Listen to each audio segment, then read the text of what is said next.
But everyone else, what's up? Welcome. And now the internet has audio. Okay, we are broadcasting live. The reason that things are not connected, the reason that we are doing things as haphazardly, as quickly as we can here, is because we're broadcasting live immediately following the Chris Russell Show here from Army Navy Radio Row.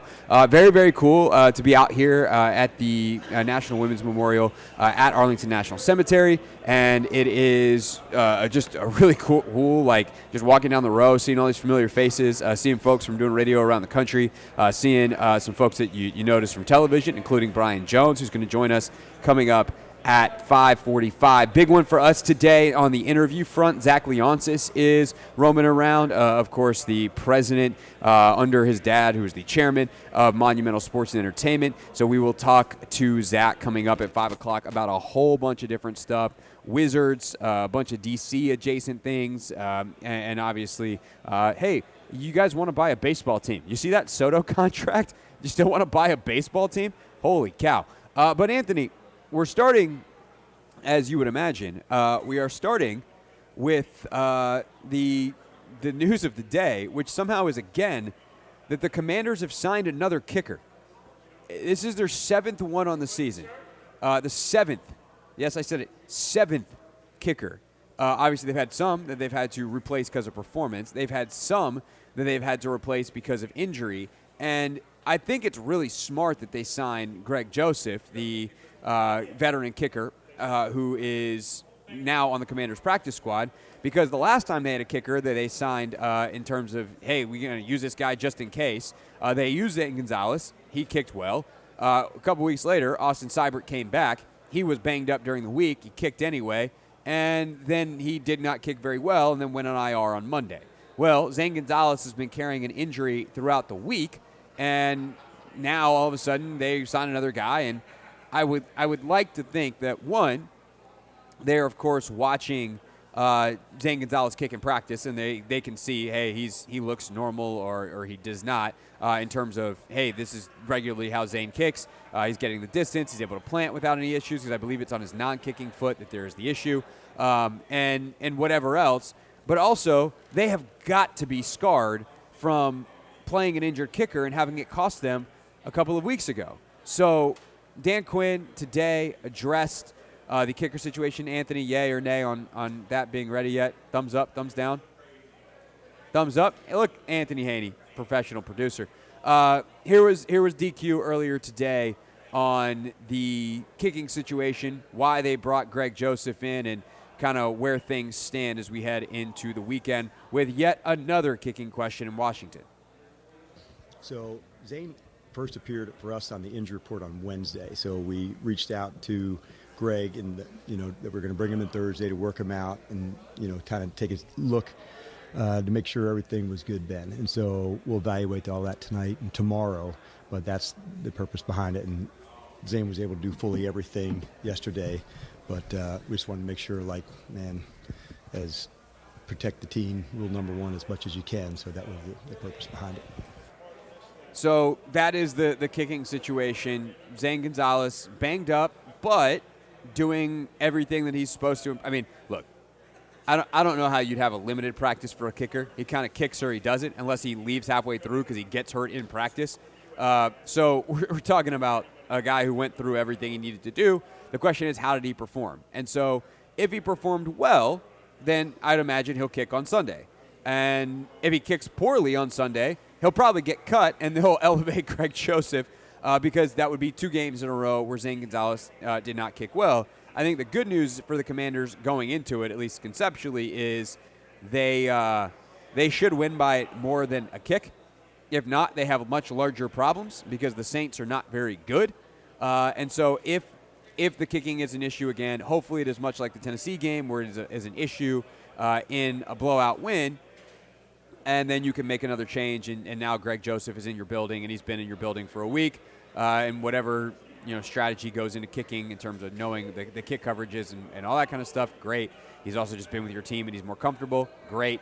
And you're just counting down the days till Austin Seibert gets back at the end of the season, and then you have a decision to make on whether it's Zane Gonzalez, whether it is Greg Joseph, or going back to Seibert, what you want to do at that position. That was the lead story today. And coming up at 4:30, we will talk about another potential hypothetical story, or not hypothetical story, a real story that has Commanders hypotheticals, which is to say that Odell Beckham Jr. is now a free agent. He and the Dolphins agreed to mutually part ways. The last wide receiver that agreed to mutually part ways with their team was KJ Osborne. He wound up in D.C., and I do have to wonder if Odell Beckham Jr. is worth kicking the tires on for Washington as they look to replace Noah Brown. So we're going to kick around that hypothetical with you on the phones coming up at 4:30. But there was one other piece of news that broke just before the show that also caught our attention here as we get going on a Football Friday. By the way, Jacob Hester from SiriusXM is going to join us coming up at 4:15. He's a former LSU running back, now is doing national radio for SiriusXM. He also hosts a show down in New Orleans. So great guy to have, talking about Jaden Daniels, talking about how they match up with the Saints, the whole deal. So Jacob Hester is going to join us coming up in about 7 minutes from right now. But John Keim reported this just a few minutes ago, literally less than an hour ago. And so I'm just going to read in part from John's story. Commanders defensive tackle Jonathan Allen, once feared loss for the season with a torn pectoral muscle, has not abandoned hope for a return in 2024, according to multiple sources with knowledge of the situation. Allen suffered the injury in Week 6 in the loss at Baltimore, but during surgery, doctors discovered that his muscle was only partially torn, sparking the initial hope for a late-season return. Further checkups have at least helped him maintain the belief that a return is possible, sources said. Continuing on in the story, there's no guarantee that Allen will come back, sources said, but he has been working out at the Commander's facility with an eye toward returning by the end of the month. He would need to prove he has regained all of his strength. Allen was placed on IR October 16th, and before he could return, Washington would need to open up the 21-day window so he could practice with the team. The Commanders have yet to do so. So, we had thought that John Allen had definitively played his last snaps in burgundy and gold. And that is not just this season, that is potentially ever, which is an interesting thing to think about, like, oh, can he come back? And then he's probably still done in the offseason, just based off the cap situation. And like, again, they have the money. They wanted to keep him, but his contract is nothing to move on from. I don't think he necessarily fits what they need out of the defensive scheme here, and I think they'd rather spend that money in other places, and they kind of drafted Jerzon Newton to ultimately replace John Allen. With that said, John Allen's a good football player, and this defense has continued to improve. That is not necessarily just because John Allen has been out. I think John Allen is a better option than, say, Fedarian Mathis, who was a healthy scratch a couple of weeks ago. Now, they might just decide, hey, the defense is trending in the right direction, and let's say either Fedarian getting benched was the kick in the pants that he needed, so to speak, or that Carl Davis, who they called up for Fedarian a couple weeks ago off the practice squad, winds up being a guy that they actually like, yo, this is the guy. He's going to be our fourth defensive tackle, party on. And they're set up front. Could they just keep John on IR even if he wants to come back? Yeah, they could. That's how the business works. They say, hey, you're a little bit undersized 3 technique with who penetrates. Cool. We already have Jerzon. We don't need another one of those. We need stouter bodies. And so such is life. That could happen. That could be the case. Also tend to think that they probably would bring John Allen back. That they could find a use for him. So that is something to keep an eye on for sure over the next couple of weeks. And we will. So that reporting from Keim earlier in the show. All right, we get back here at Army Navy Radio Row. Jacob Hester from SiriusXM will join us.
the Hoffman Show. We're on the Team 980. We are always live as well on the free Odyssey app.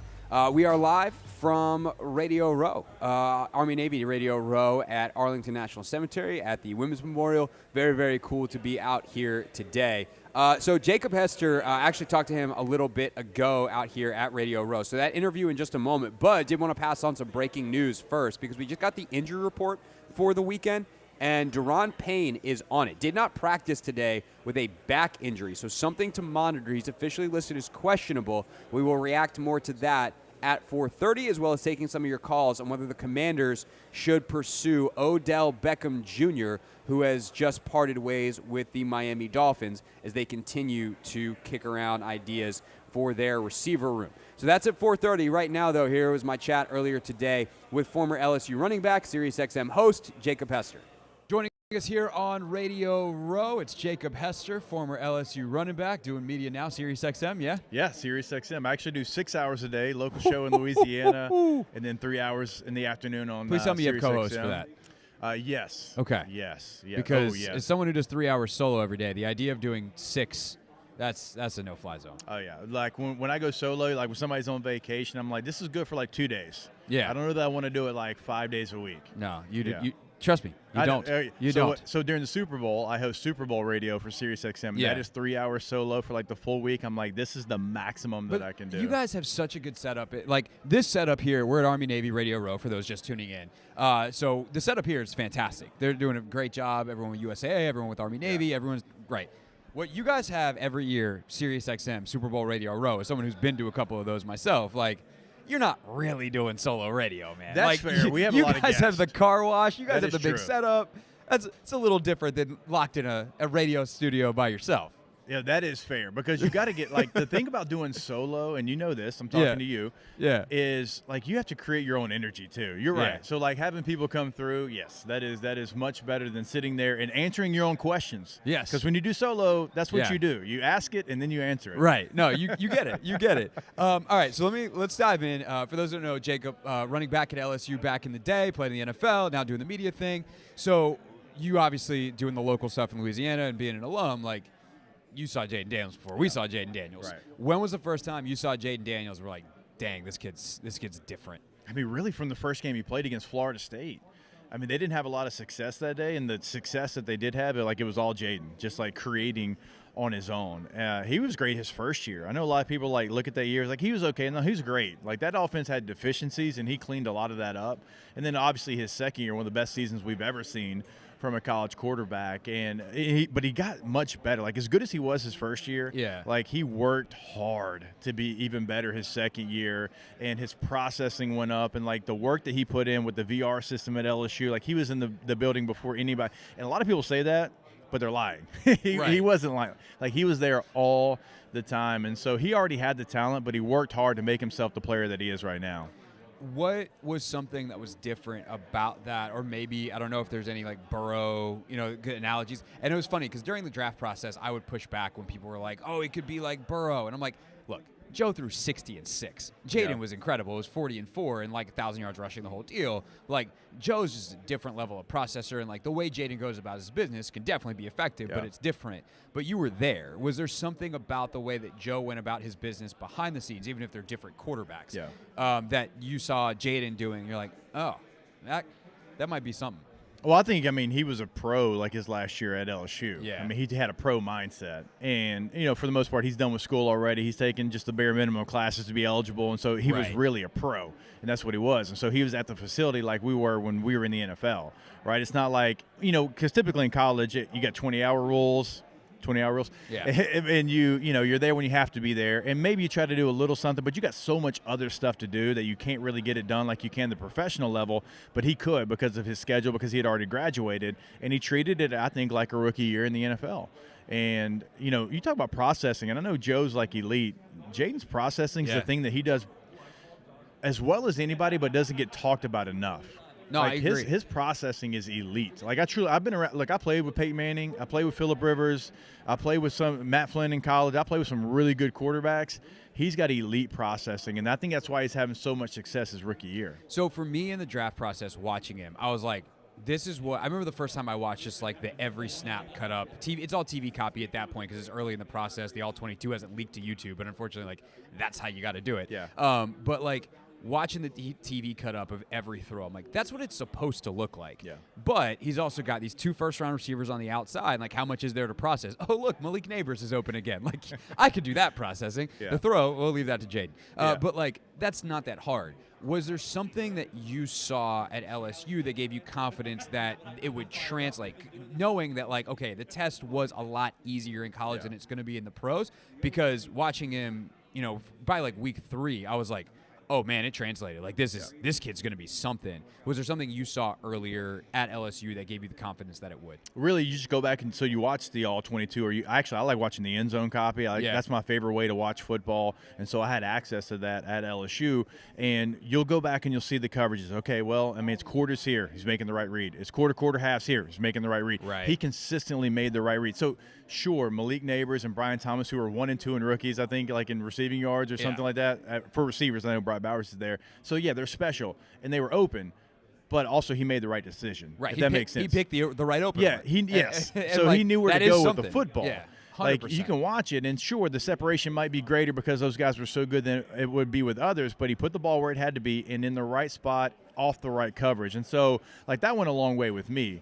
And, I mean, like, he consistently did that at LSU. Like, you go back and you watch that tape, like, him reading the coverage and making a wrong decision, like, you can count on one hand in a full season how many times he did that. So, like, for me, yes, they were always open. They were really good, but he also made the right decision. Yeah, it's also why, like, the more I watched him and I got my hands on some of the all-22 and all that kind of stuff, the more I liked him. I was like, no, I'm pretty sure that's the guy. And sure enough, he has been. Jacob Hester is with us here on the Hoffman Show, Team 980, always live as well on the free Odyssey app. We stream on YouTube as well at the Team 980.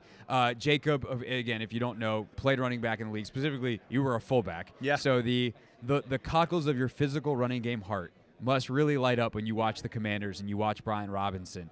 What have you seen from that side of the Commanders' offense that has impressed you this season?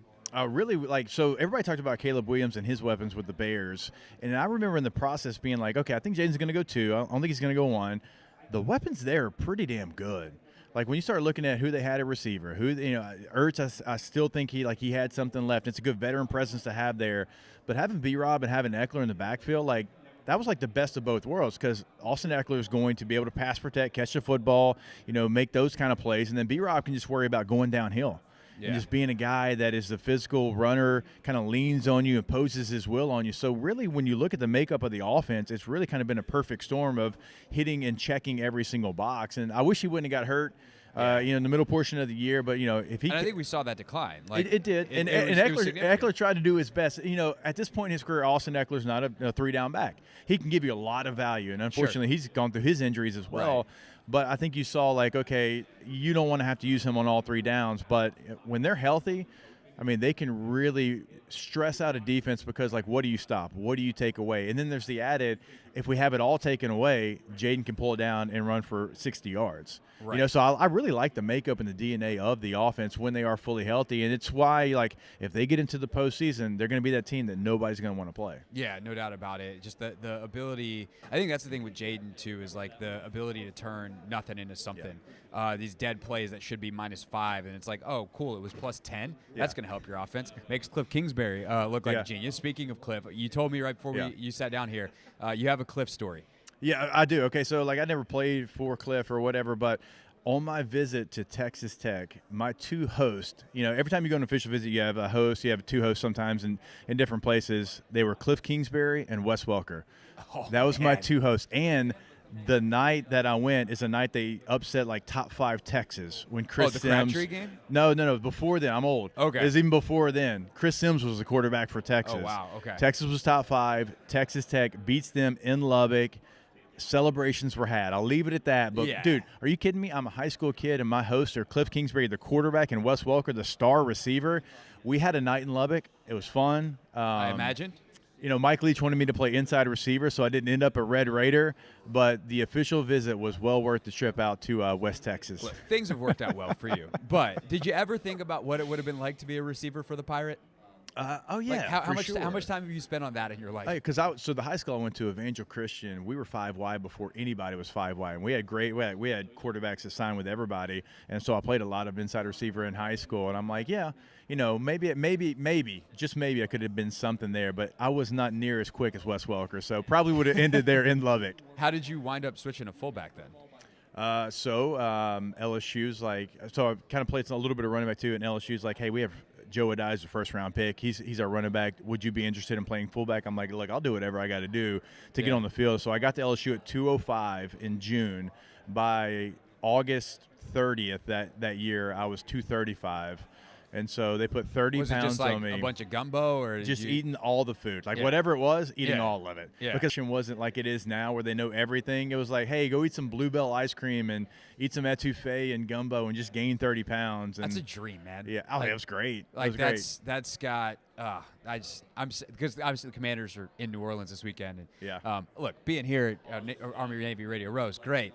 If they could tell me that you go switch and be down in New Orleans, I'd probably be there. Yeah, I'd probably be eating. So I flew from New Orleans to this event, and there was already a ton of Commander fans right there in the airport. So I mean, you wouldn't be alone. Yeah, no, for sure. I've been lucky enough back when I was on the beat to do a couple trips down there. It's always a good time.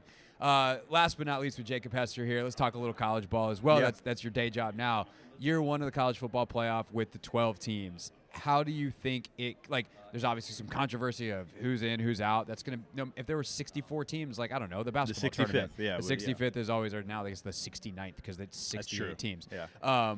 But overall, how do you think it sits right now, and is this somewhere you think we sit for a while? I loved it, by the way. I think it brought competitive football, interesting football well into November. There was teams that made the 12-team playoff that we wouldn't have given a second thought because we'd have been, they're out. Let's only worry about them. There was fan bases that were engaged, like even ones that didn't make it. BYU, Colorado, because if they won, they would have continued on. Heck, even LSU had 3 losses. They would have beat Florida. They'd have been in the SEC championship game. Who knows? Like, I mean, it's just fan bases that are engaged. Ole Miss until the very end, they had 3 losses, and so we wouldn't have gotten that in a 14 playoff. It just doesn't happen, right? You could guess like 1st of November. Maybe you got one surprise, but you kind of can put 3 teams in.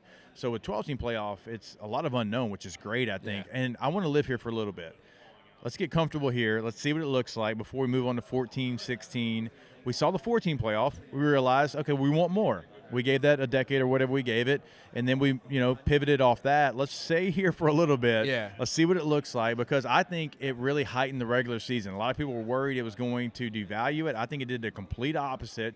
Let's continue on. Let's get 5 years, 6 years of sample size before we move up. Yeah, I've always been an 8 guy just because I feel like that, like, if you have 4, Team 5 could legitimately win a national title.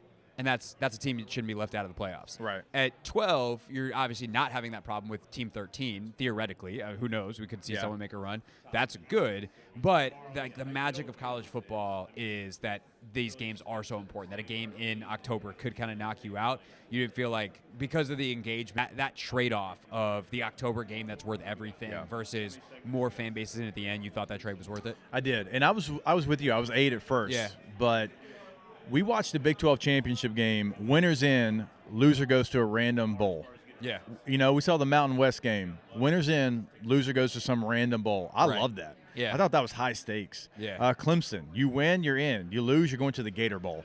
You know what I mean? Like, no disrespect to the Gator Bowl.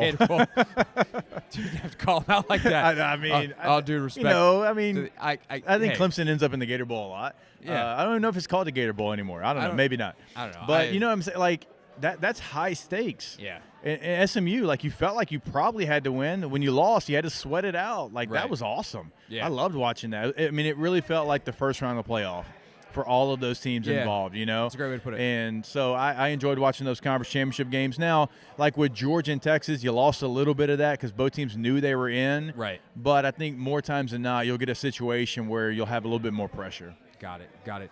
Jacob Hester, everybody, former LSU running back, doing media now with Sirius XM. When can people check out your show? Yeah, I'm off campus every single day, 3 to 6 Eastern time on channel 84. There you go. So check that out there. Jacob, this was great. We'll have to have you back. Yeah, absolutely, man. All right, we'll be back more from Radio Row here in Arlington next. It's the Hoffman Show on the Team 980 and always live on the free Odyssey app.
live as well on the free Odyssey app. We are broadcasting from Radio Row at the USAA Army-Navy game, 125th edition this weekend, and it's happening right here in D.C. So Radio Row coming at you from the Arlington National Cemetery Women's Memorial. Plenty of famous faces walking around and plenty of important people walking around. Zach Leonsis is going to join us coming up at 5 o'clock. Looking forward to that. But right now, all those famous people, they're great. Glad they're here. I don't want to talk to them. I want to talk to you. 301-230-0980. 301-230-0980 is the phone number where I would like to know, are you interested in Odell Beckham Jr.? You're going, wait, what?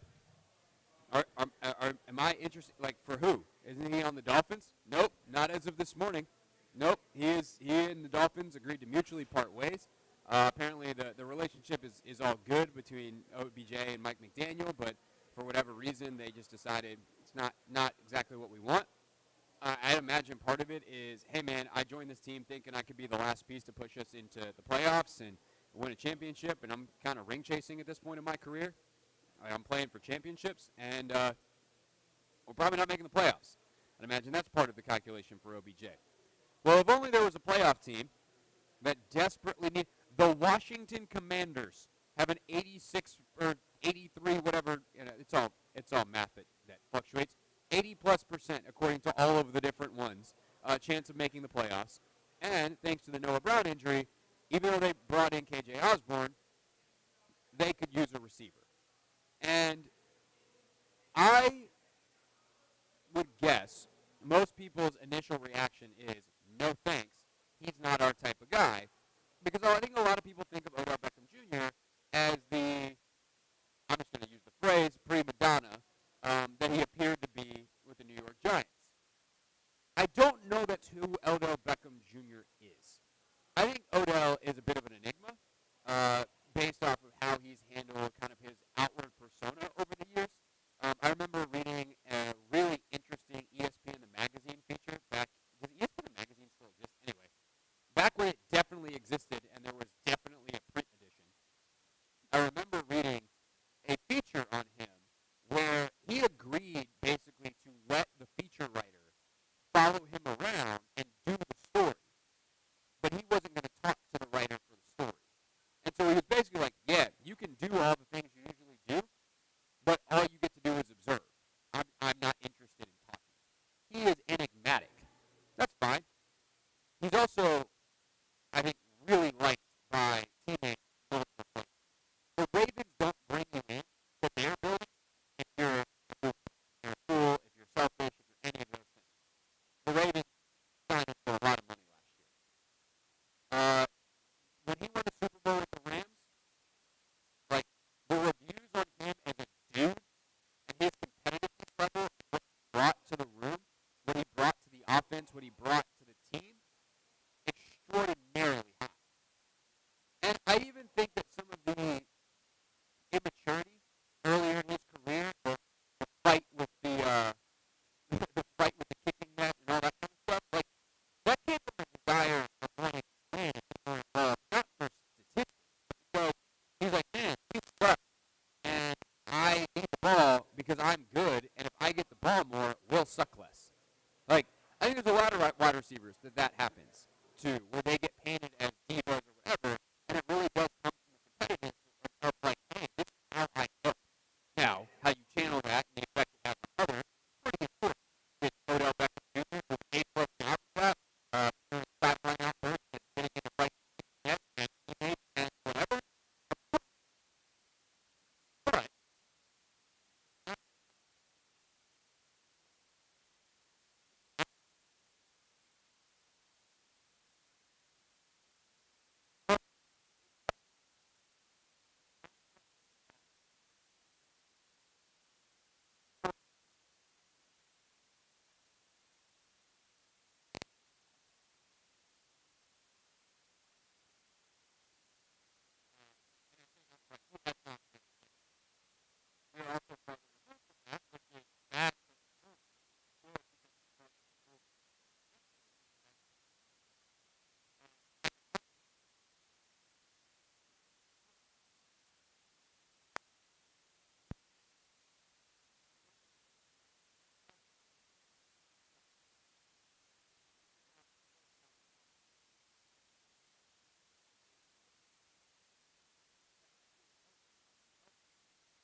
He's been a Madonna.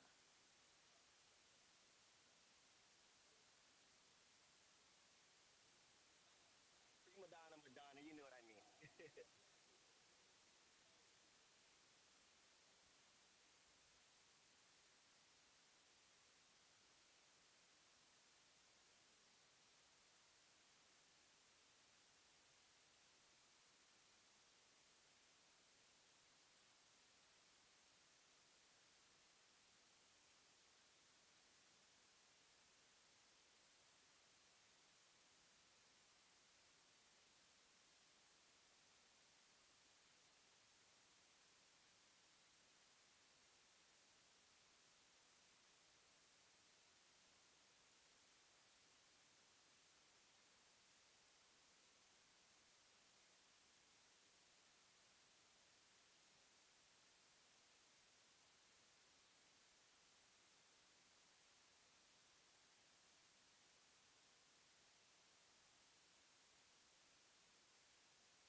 All the other extracurricular stuff he does, but in terms of him, and I apologize, I have my kid in the back.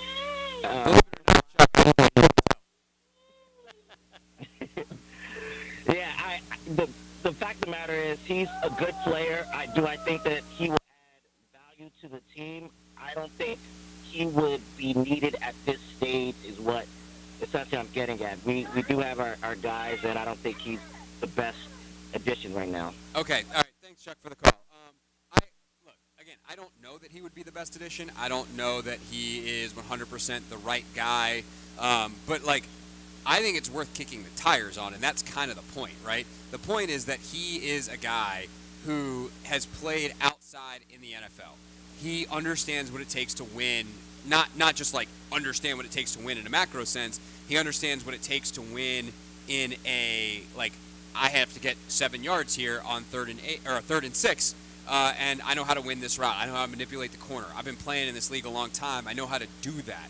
And so, to me, I don't have any of the character concerns. Like, I don't know what extracurricular stuff we're talking about here. Like, he's an NFL wide receiver. He's got no other stuff than most NFL wide receivers. Again, when he was younger, maybe a different story. Right now, like, I don't think that stuff's an issue. Like, he loves to go home and play with his kids. Which, you know, it sounds like Chuck does too, on the phones, which is great. Everyone go play with your kids. Kids deserve to be loved. But I think when you talk about Beckham, the question is, like, what are the reasons why he wanted to leave Miami? Is it a certain snap count, or is it a certain opportunity? Because if the opportunity is, I want to be on a playoff team, Miami couldn't provide that at this point because they lost Tua, and they lost their chance at the playoffs when they lost Tua, even though he's trying to drag them back in now. He comes to Washington, really good chance he makes the playoffs. And I'd imagine he also probably has some relationship with Jaden Daniels because of the LSU ties. So I think that is a relevant factor, too. Like, look at where he's thrived. Matthew Stafford, strong personality, strong leader, strong quarterback. Lamar, different kind of guy, obviously. Very different than Matthew Stafford, but, like, strong leader, strong quarterback.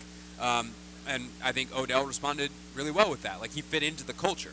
I think Odell would be just fine. I think he's super competitive. But also if Adam Peters is like, actually, I know a couple stories that I can't tell you, but he's not on our radar. I would trust Adam Peters with that as well, which Toby Altizer's here with us as well. Toby, that is kind of the funny thing now is we just go, I don't know, whatever Adam says. That's the take, which is not exactly great radio, but, like, I think from a football standpoint, they definitely should kick the tires. Yeah, I think it's worth it. I think it's at least worth checking out because, let's be real, looking at their wide receiver core, I know what Odell is now. He's not the Odell that we saw making a crazy one-handed catch in New York. Of course. But how many of the guys on this team have ever been a number one receiver in their life? I think it's maybe back to high school. Right. Not like, in college. That's a great point, too. And, again, this is all coming up because Noah Brown's out. And they've replaced a little bit of what he does with KJ Osborne, and, like, that's great. But they're going to need other dudes to step up. But I think even beyond that, like, Terry has never played in a wide receiver room with, a true vet dude. And I think Zach Ertz has been really helpful in that this year to be like, hey, like, this is how you do certain things. And I think Terry has learned from some of that and having some different type of people around versus like, hey, you're really good at this leadership thing. You're a year out of school. You're the captain now. And that's kind of what his career has been. And now if they could bring in OBJ, and even if Terry learns a couple tricks of the trade that help him the next couple of years, like, that feels worth it on its own. Well, and it's just adding another guy that you're going to throw a lot on his plate, because theoretically he steps in here, he's going to be at worst wide receiver 3, probably wide receiver 2, and step in and have a big role right away, which I think that's the bigger reason why he went out of Miami and like the role and opportunity combined. Like, he was never going to have that with Miami. He was fine going there if they were going to compete for a Super Bowl. They're not. So now it's time to try somewhere else. Right. And for people that are talking about they're worried about him being a Madonna, the reality of what it is he's a celebrity. There's no doubt about it. He's one of the NFL's top celebrities, but he's not playing like it anymore. But he's also not causing problems. Right. In Baltimore last year, you didn't hear a problem. No, you hear a lick. So to me, like, people are just worried about the celebrity being more than the actual production on the field. It's fine because he's still not causing an issue. I'd also guess that there's probably some scarring of, like, bringing in big names from the past and, like, the previous regimes that did that and dudes that didn't work out. And it's like, oh, this big name. And it's like, he stunk. And it's like, yeah, they weren't great at bringing in the right guys for any reason in the past. But, like, we're talking about a playoff team late in the season, very specific need. This guy could potentially fit that need. Again, I'm not saying they should do it because I haven't watched the tape and I don't have the sources within the league that Adam Peters does. And by the way, like, Mike McDaniel and Dan Quinn, if I'm remembering correctly, like, they know each other and are probably fairly close. Like, I'm pretty sure Mike was on the 2016 staff in Atlanta under Kyle. So, like, if there's questions, like, Dan could get on the phone, and, like, Mike and Adam know each other because they were together in San Francisco. Like, I'm sure if they want to sign Beckham and there's any questions, they could get on the phone and McDaniel would be like, here's what happened. Like, and if not, there's other people in that organization that have worked together. And so that's why these relationships matter in the league, and these guys have them, and thus we will, like, is this going to happen? I'm guessing probably not. But it's one hell of a coinky-dink that, like, this dude's available and they have this need. And at the very least, like, they're having this discussion in Ashburn today, and whether it's short, yeah, let's do it, or long or short, let's not do it. Like, they're having the discussion because that's their job. I mean, the reality is they're kicking the tires on KJ Osborne. And I like KJ Osborne, but if they're kicking the tires on KJ Osborne, what's the best he's ever been? Maybe you can recapture a nice 6-7 game stretch if you can make a nice playoff run with Odell Beckham. It's worth the shot. I'm not saying they should do it. To me, whether they sign him or not in the next couple of days, I'm going to feel the same exact way. Like you said, I trust Adam Peters, whatever he does. It's not great for radio, but it's kind of the reality of where we're at right now. But at the same point, what's wrong with kicking the tires on a guy like this when he's not going to cause problems off the field like so many people are worried about? And he could give you something that you just don't have.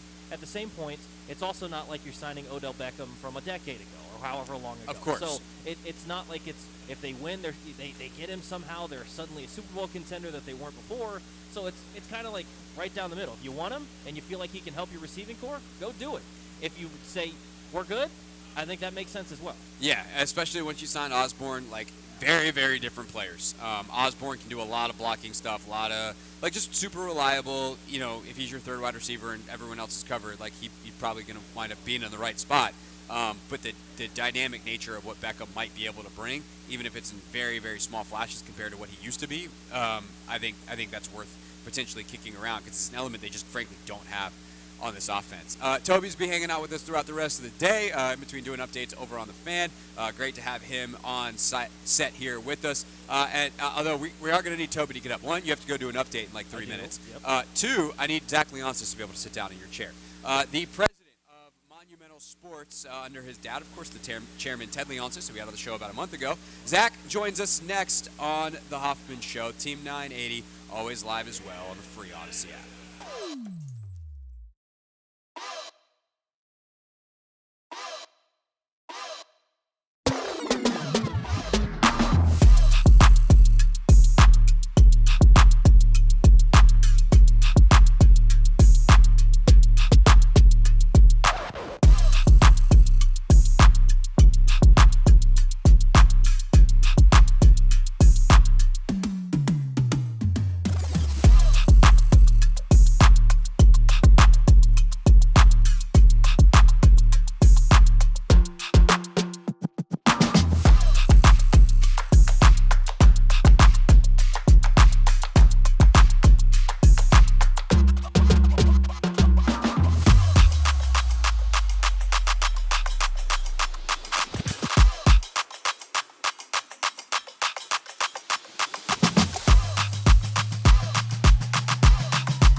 980.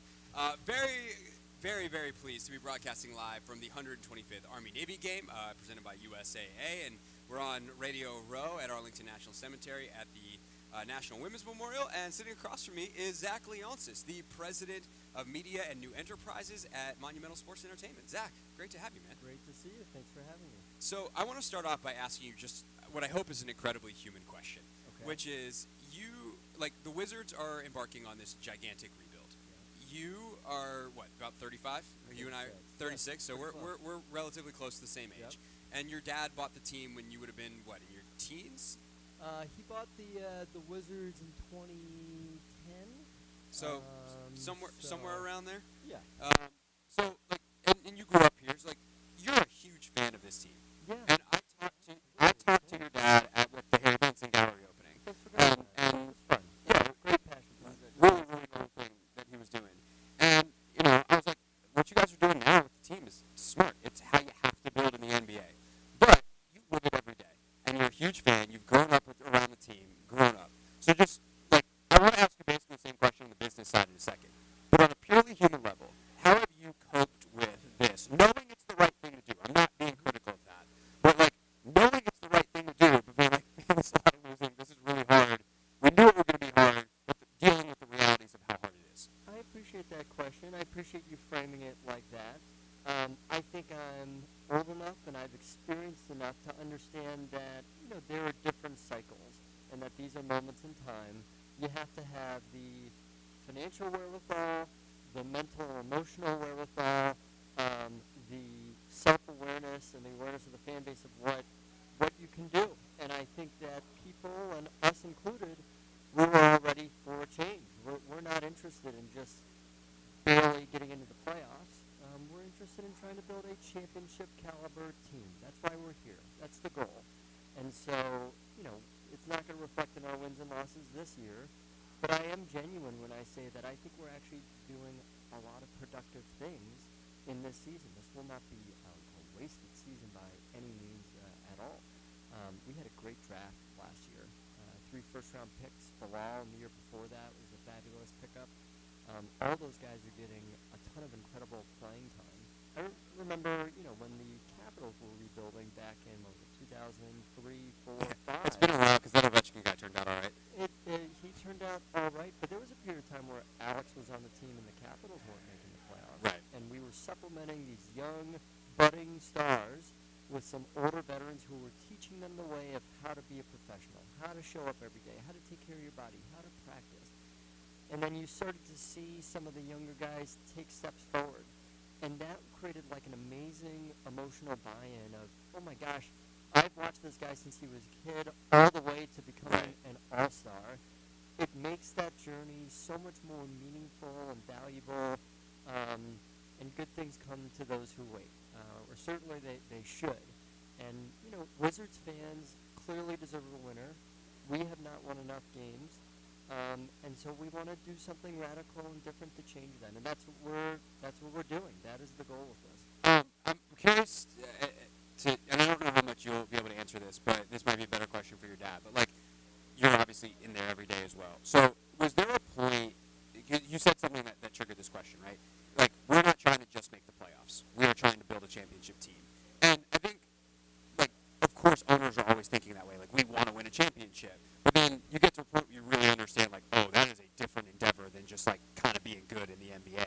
So was there a point over the last, let's say, decade and a half that you felt a shift, or maybe even a couple of years ago when you embarked on this journey with Michael and ultimately Will and everybody else that they brought in? Was there a shift in that versus going from, we want to win and win a championship to just, we want to build a champion?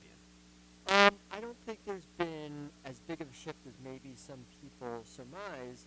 I think that, my father's philosophy has been to empower front office staff and give them time and budget to execute on a strategy. And when they shift from strategy or what they said they would be doing, or they don't meet expectations, obviously that's when you make a change. Sure. And so, we've given previous front offices time to execute. Our current front office has time to execute a very thoughtfully designed plan, we think. And so that's how I would answer that Yeah. question. I would say, frankly.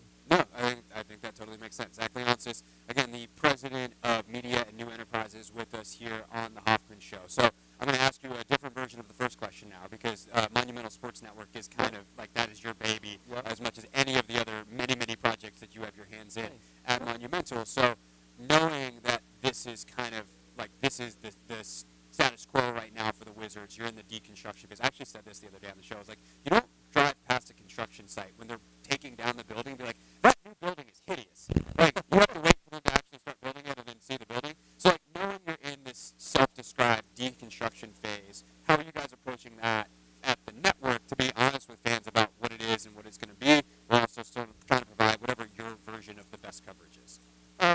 We've tried to make the live game experience as great as it possibly can. It starts with video quality. We've upgraded that. We obviously built out our big studios and production plant. We've invested into our pre- and post-game shows, our halftime programming, and the like. On-air talent makes a big difference. Obviously, because we're fully integrated with the teams, obviously we can lend access to our coaching staff, our front office personnel, and whatnot. We're having our on-air talent meet with some of our personnel so they can understand what they're trying to accomplish, right? And so trying to fill them in on, hey, player X, a great goal for him this game is to focus on, number three-point attempts, or, how quickly they come out of the gate in the third quarter, or things like that. What are the coaching philosophies and the things that the team are really focused on? So I think that the focus is really trying to translate that to fans on what we're really trying to focus on in terms of development. So I come from a hardcore journalism background, and so I look at what you guys are doing, but not just you guys. Like, so much of media around games, around sports, is now affiliated with or produced by the teams. How do you guys, I was walk that line, but do you think of yourself as a team media outlet, like the team Twitter account or whatever, or are you saying, hey, we're trying to be an independent network, or is it some kind of blend? Because I do think, give you a second to think about it here as I meander through my preamble here. I do think at the core of journalism is you're trying to tell the truth, right? And so if you are saying, hey, the goal for this player this game is X amount of three-point attempts, that is not propaganda to make it seem like they're not trying to win or whatever. That is actually really good journalism, even if fans might want traditionally to be I don't know, they're losing.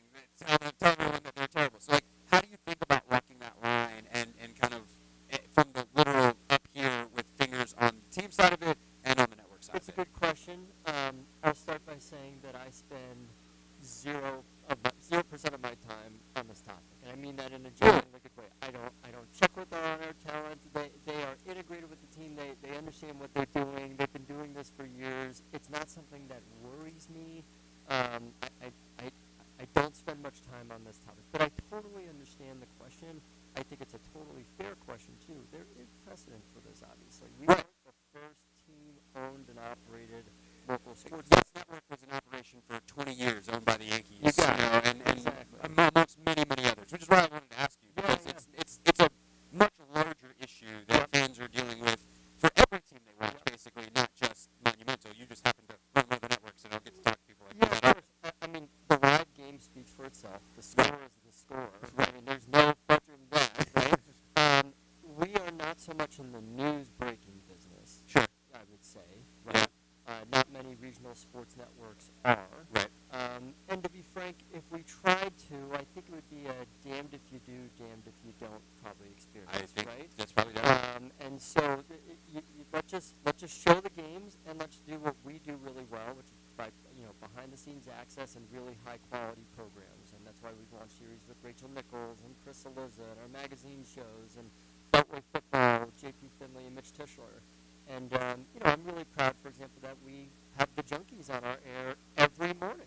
And the Junkies have their own perspective and their own personalities. I was on the show a couple months ago. And I was asked, does it bother you when we say something about the team that probably wouldn't be, the most flattering thing? And I replied by saying, listen, we're going to lose games. We're not perfect. We make mistakes. It's pro sports. It's hard. It's pro sports. It's hard. I would just hope that, obviously, when we do play well, we can also get credit. And also understand, like we actually started this conversation,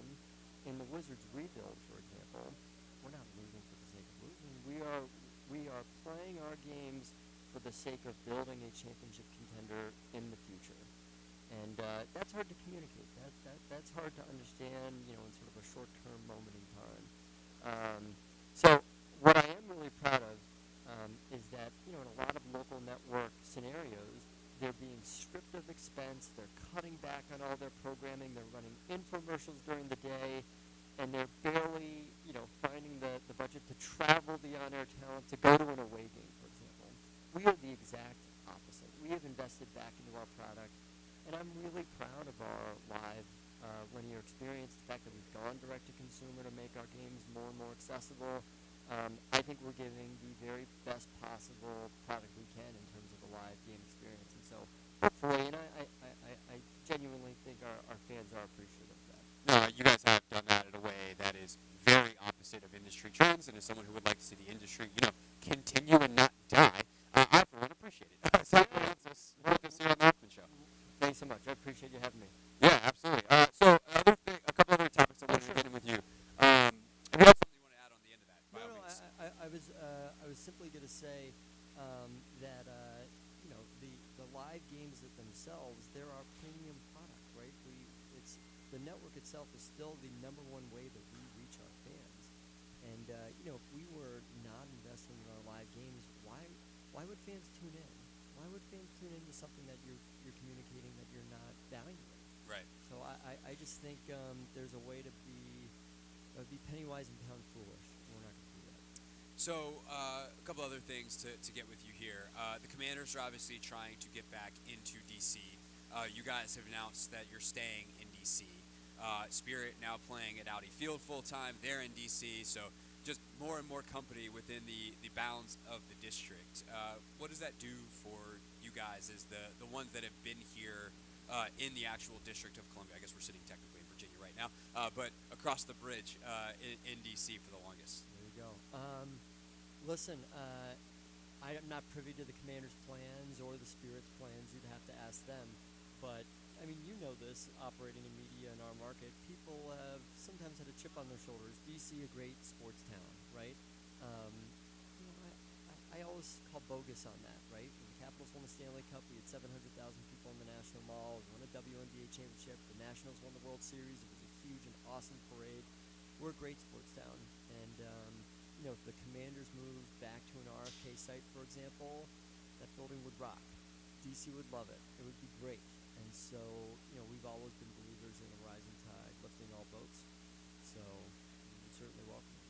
Speaking of the Commanders and what their ownership is up to, the ownership is also made up of a guy at the head in Josh Harris, who you compete with in the NHL and the NBA. We know him well. We're friends. Magic Johnson obviously has a WNBA team out in LA and has been involved with the Lakers, since 1980 in one way or another.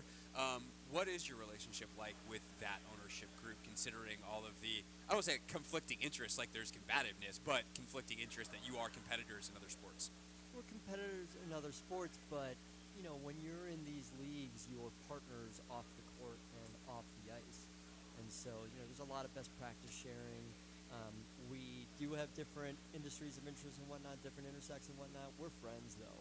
And I actually think the relationship between our organization and the Commanders is really grown strong. We've had several Commanders players come to some of our games, and, you see the team collaborating in social media and whatnot. One of the owners of the Commanders, Mark Gine, has known me since I was a little kid. So, we got some deep ties. We really, really like those guys. I was there the night that Jaden was there, right after the Hail Yeah, Mary, that was and you big. guys put that up on the board. That was big. a good time. That felt good to relive that moment. I'm sure it felt really good for him as well. A couple more things with Zach here before we continue on both of our days. By the way, how many of these you got today? How many times are you walking around? Okay. Nice day. Not as long of a day as you. I think you guys were here for most of the day, right? The station was. They still only have me doing the same. And today's only 2:45 because we give things to Dave Johnson at 6:45 today. We pass it on to the real Dave Johnson pro. is the hardest working man in DC sports media. Has been for 20, 30 years. Unbelievable. He's amazing. He's Absolutely unbelievable. All right, construction project. Speaking of actual construction projects, the last thing I'll hit with you here. What can you share with us in terms of the latest on Wizards practice facility and kind of where you guys are looking, where things stand with that? We don't have a ton to report on that, frankly. I mean, the Wizards Wizards have their practice facility at MedStar Health Performance Center alongside the Mystics and the Go-Go. We will potentially look for an additional location in the district. There are a couple of locations in mind. We have not really explored them much further. We want to get through the beginnings of the arena project and whatnot. So, I hate to say stay tuned, but our goal would be to build the infrastructure that Michael and Will desire to build the world-class destination for NBA talent that we're all aligned in building. And the building renovation at Capital One Arena certainly factors into that strategy. When we renovate the Wizards and Capitals locker rooms, they'll grow by about 60% each. They'll be the largest, best-in-class locker rooms in the NHL and the NBA. It's those little things that, we think will make a difference in the long run. And as for the rest of the Capital One project and one other adjacent thing off of it, what will fans see first? I know there's 3 consecutive summers is the plan of renovations. Obviously, as soon as the Wizards and the Capitals are done playing, the Mystics are going to play basically entirely at ESA with a few exceptions. That's the other adjacent thing I want to ask about in a second. But what will fans see first when they get back to Capital One Arena in, I guess it would be 2025 for Wizards and Caps next season? For next season, a lot of the work is going to be happening on the event level. You'll see enhanced and brand new premium spaces. You're going to see renovated and transformed concourse levels in the long run. You're going to see many more lounge areas, places to hang out. We're going to almost claim a net of 300,000 square feet that just didn't exist before. That'll be available for fans to improve the 400, 200, and 100 level concourse experiences. And then eventually you'll see the exterior of the building get totally redone. The exterior facade will get a redo, and we'll look forward to sharing those details in the not-too-distant future. As the radio show that broadcasts most live from the arena concourse, can I get like a small stage or something? Can we have a small area for a live radio broadcast? Actually, there may be some places in sort of the expansion, if you will, where we might have some media opportunities. Okay, So maybe. Honestly, that's more than I expected, so I appreciate that. Last thing, the Mystics schedule did come out. They're going to play Camp Day at a larger arena. How hard was that decision, and is there possibilities, depending on how ticket sales are going, whatever, to potentially move some more Mystics games, considering how well attendance was, or how good attendance was last year, knowing that, hey, the one downside of this arena project is we can't have the Mystics play at Capital One during the summer because of the construction. So what went into the decision to just move the one to the larger arena, and is there flexibility in that? Yeah, the 3 summers ahead of construction presents practical problems for us. It's a little bit of our Rubik's Cube, and we're still developing some alternate solutions where we can flex the Mystics up into larger facilities when the games merit it. They'll probably play the majority of their games at the ESA as a result, but our plan post-renovation is certainly for the Mystics to be playing more and more games in front of larger audiences. Last season we set the record twice for most attended WNBA games, first in June, then again in September. Clearly the Mystics can support it. So it's important to us to find a solution over these next 3 years. We have a little bit of time, and we're actively working on that. Hopefully the team's going to be pretty darn good by the time that 3-year I hope so. time elapses as well. Michael's obviously working hard on that side of the house. Wouldn't that as well. be good timing? We'll see. Hey, DC, basketball capital of the world. Why not, Zach? Why not? Why I not? love that. I love that. All right, Zach Leonsis with us here on the Hoffman Show. Again, he's the Monumental Sports President of Media and New Enterprises. Zach, thank you, sir. Thank you for having me. Really appreciate it. When we get back here on the Team 980, we are picking every single game and giving you a little bit of analysis, too, around the NFL.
Hoffman Show. We're on the Team 980, always live as well on the free Odyssey app, streaming live on YouTube as well at the Team 980. Apologies to everyone who was watching on YouTube. I guess we had a wire that got a mind of its own. Sound was a little wackadoodle. But you can always listen on the free Odyssey app. So if that ever happens again, just fire up the app and hope that the timing syncs up or something like that. All right, Anthony, let's get to it because we got Brian Jones swinging by. We're broadcasting live here from Radio Row, Army-Navy Radio Row at Arlington National Cemetery at the Women's Memorial. So we are got a little bit of a scattered schedule compared to our usual Friday, but going to still now pick every single game in the NFL, some much faster than others. And then Brian Jones from CBS Sports is going to join us coming up at 5:45.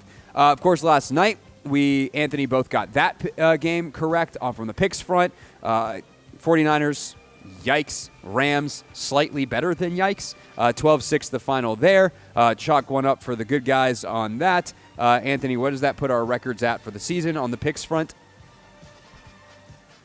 Hold on. Let me turn this down. I just did surprise math to Anthony. I'm a terrible radio host.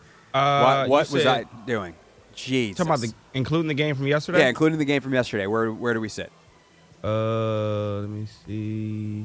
Boom, This part shouldn't be hard. You just add one to the win column. 133, 59, 129, 59. Okay, so I got a four-game lead. Actually, no, you have a 5-game lead. I didn't put last week's in there. And I beat you you have by a 5-game lead. Okay. You have a 5-game lead. All right, let's roll through it. Chiefs and Browns.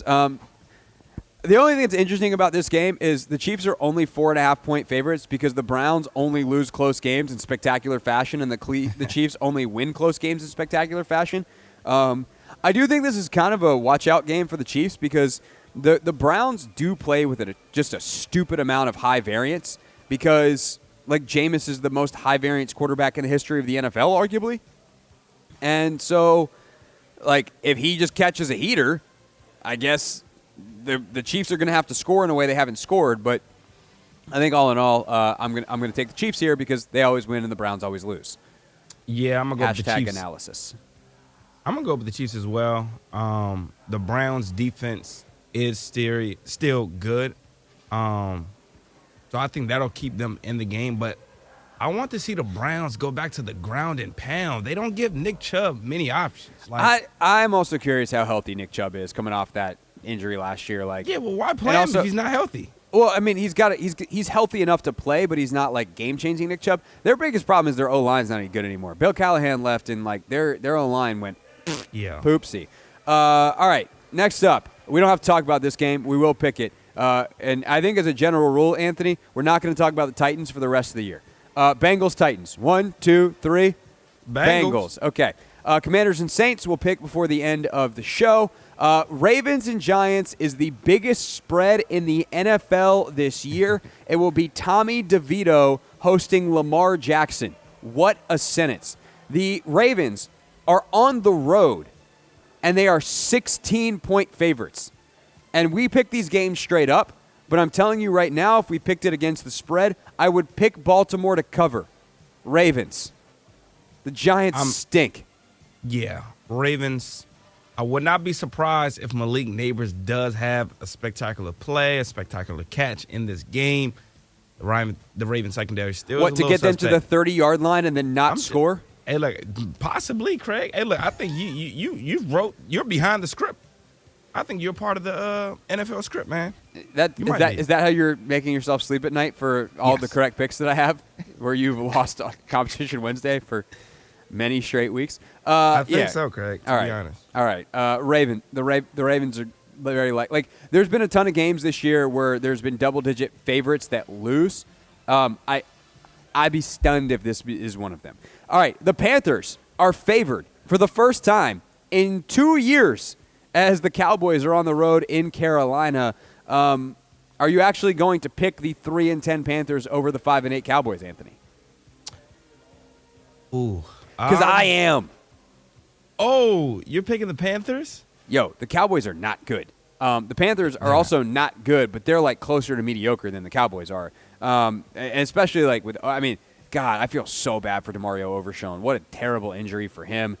He's obviously a really important part of what they do. But, like, Carolina wants to run the hell out of the football, and the Dallas Cowboys are not very good at stopping the run. Yes, I'm picking the Panthers. Dang. Do I do it as well, Craig? I don't know, Anthony. I don't pick games for you. If I did, you'd have a better Do I record. believe in Cooper Rush? I'm going with the Cowboys, Craig. Okay. You zig, I'm going to Zach. Anthony, Oh, if the Panthers win this game, Oh, my God. I need you to pick out that soundbite of you saying, I believe in Cooper Rush, and we're just going to play it on loop for a full 30 seconds. I'm going to make you sit with that for a full 30 seconds. I'm not going to go any longer because that'd be a terrible, terrible use of our airtime. But that's happening on Monday if the Panthers win. Jets and Jags, we are not talking about this game. I don't even want to pick it. It's actually an easy one to pick for me because I don't pick the Jags. You're taking the Jags? Yeah, I'm because going I with the don't Jets. pick the Jets. Do I think the Jets are the better team that should win the game? Of course I do. Am I picking them? No, screw the Jets. Dolphins, Texans.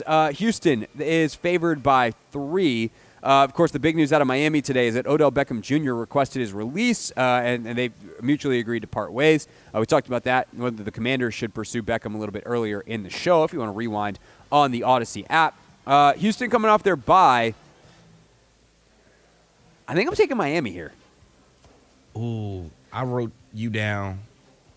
Taking the Texans. I, too, You're going to am have to taking delete the that Dolphins. because I'm Yeah. taking the Dolphins. I'm Here's taking the the thing. Dolphins as well. The Texans' offense is not very good. Their offensive line is unless they did a heck of a self-scout and figured some things out, like they might be fundamentally broken for the season. The running game is not doing a whole lot. CJ's still playing at a decent level, but it's just not the same as it was last year. And he had some high-variant stuff last year that kind of tended to just shade his way. And some of that stuff is law of averages playing out. Meanwhile, Miami, I think I can count on their offense. Their defense is terrible.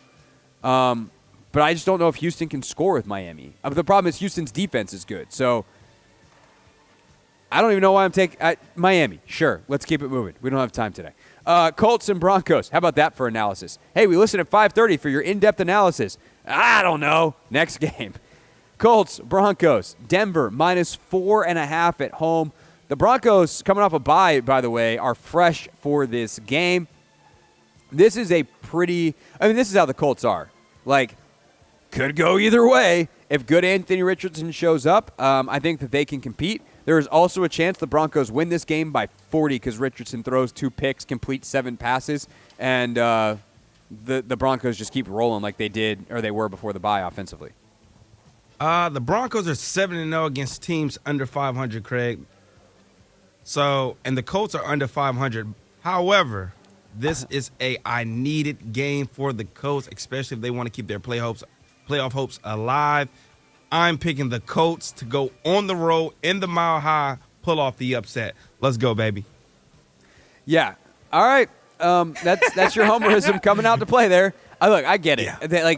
This is a time of year where desperate teams might have that last little bit of whatever you want to call it, life, I guess, before they are officially dead in terms of eliminated. So I don't think that that's a crazy thing. I do think that based off how these two teams are playing, there is a definitive chance of a Broncos win by a lot.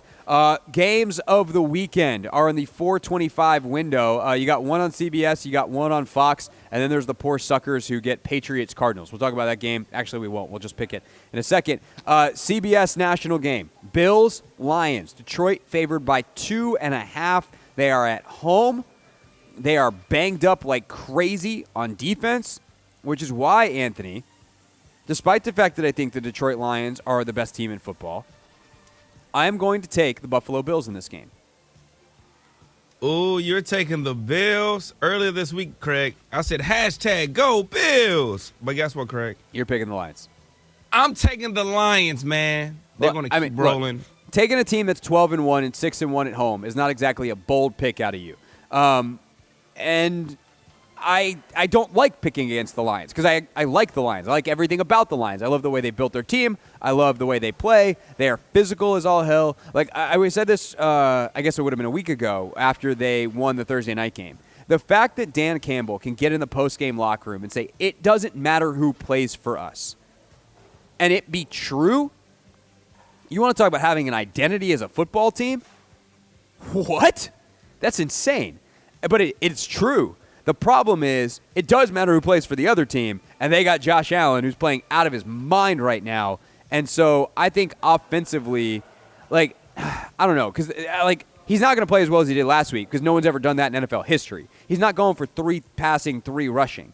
But I do think that the Bills' offense is playing well enough that the injuries on Detroit's defense might show up in a way they are not against most of the rest of the NFL.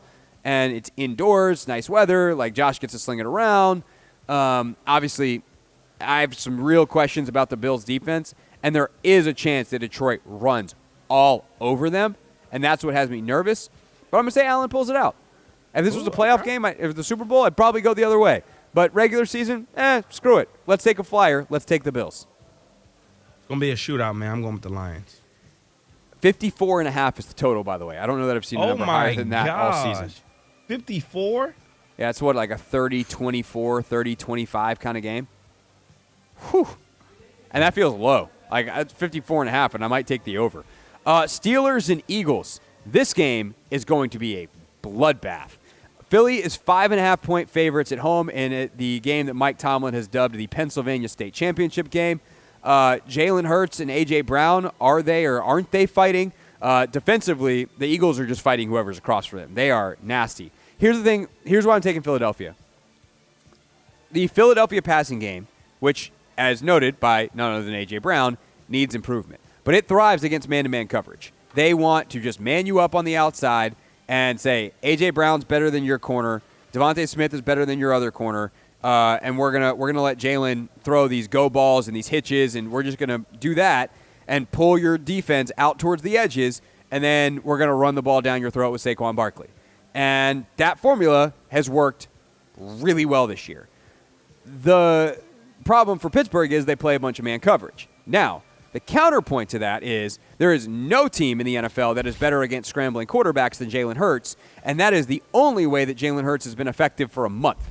So I'm going to go with Philadelphia. I'm going to say that Jalen has a good Jalen week. If he doesn't, then I think we have to have a different conversation potentially about Philly moving forward because the limitations they have at quarterback. Yeah, I think I'm going to go with the Eagles as well. I think the last time they played, actually, A.J. Brown had himself a day, and he had a catch over like 3 defenders where he looked at all of them and then counted 1, 2, 3.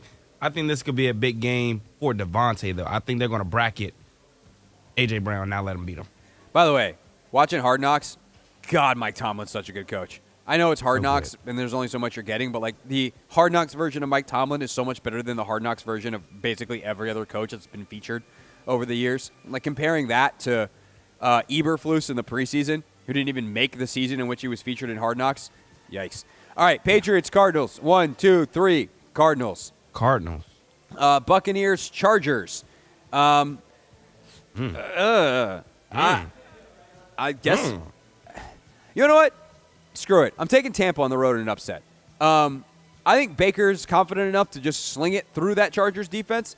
And I really have concerns about the Chargers offense without Dobbins. They just have not been able to run the football.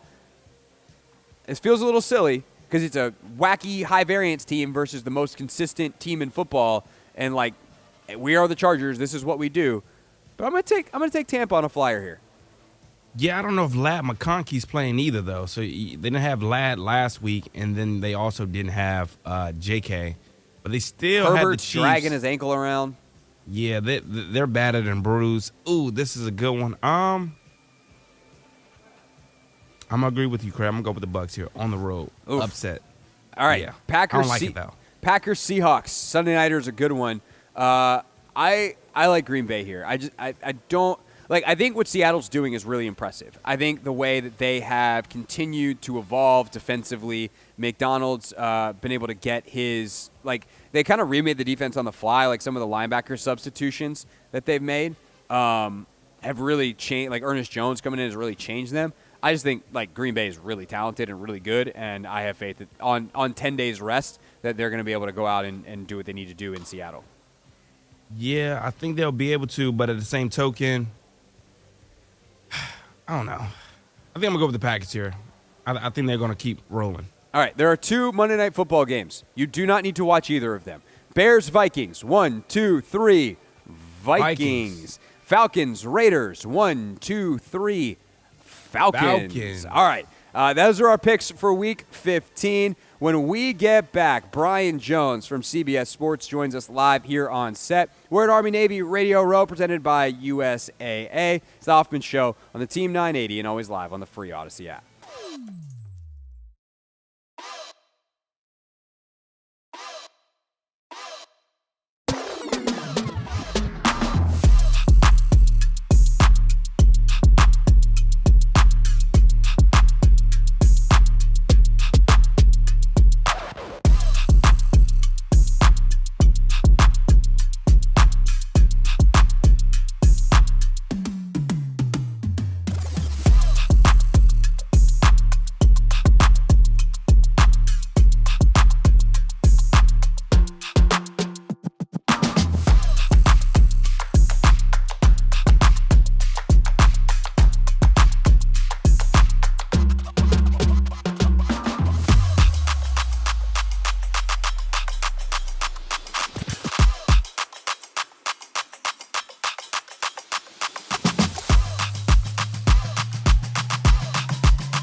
All right, it's the Hoffman Show. We're on the Team 980, always live as well on the free Odyssey app. Brian Jones is theoretically making his way over here very soon.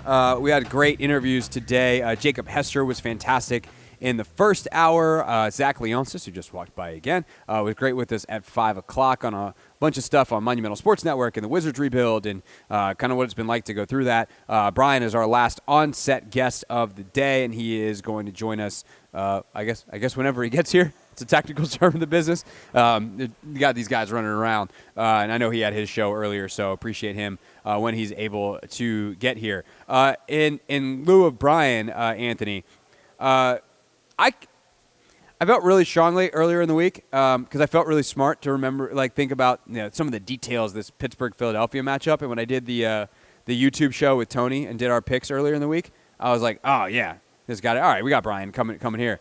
Now, that scrambling quarterback thing is definitely on my mind now, where I'm like, oh, wait, Jalen can't do the thing that he normally does, then that's a problem because he threw for 108 yards last week. So we'll revisit that perhaps before the end of the show. But yeah, let's talk about the Cowboys. No. Why would anybody want to talk about that team? Hey, what? I'm a lifelong Cowboys fan. I'm so sorry about your current state. I am too. Damn, they piss me off. They bad. All right, Brian Jones, CBS Sports, is with us. You are from Lubbock, Texas. Yep. So one of the things I want L.A., Lubbock area. Lubbock Sounds more area? metropolitan. Oh, okay. All right. right. Fair enough. As someone who spent a little bit of time in Dallas, that's my only Texas roots. So, Okay. a little bit. That's out there somewhere. Never made my way to Lubbock. Well, yeah, you got to be going there to go there. Yeah, it's not somewhere you wind up by accident. I guess you were kind of dropped in there from the start. Do you have any good Cliff Kingsbury stories? As being from Lubbock and None. spending some time there? I'm older than that guy, and I wasn't around. I wasn't in Lubbock when he was there as a player, and then of course as a coach. So I watched his career from afar. Gotcha. Okay, Brian spends his days now talking about college football, so we'll get into some college football stuff with you, Brian. Come on. And so to start, I'm just curious, how you feel like this 12-team playoff worked. We know that the 4-team had its share of issues, and no matter how many teams you have, the 68-team NCAA basketball tournament, teams 69 and 70 are always pissed off, so that's always going to happen. Now that we've gone through 1 year of it, how do you think that it ultimately played out? Well, I was a big advocate for the expansion of the playoffs, and if they expand some more, I'm all for it. That's more football. Who doesn't want more football, especially college football? I do. So has it worked perfectly? No, never does. Especially the first iteration. There are going to be some tweaks. I think they should definitely tweak the seedings.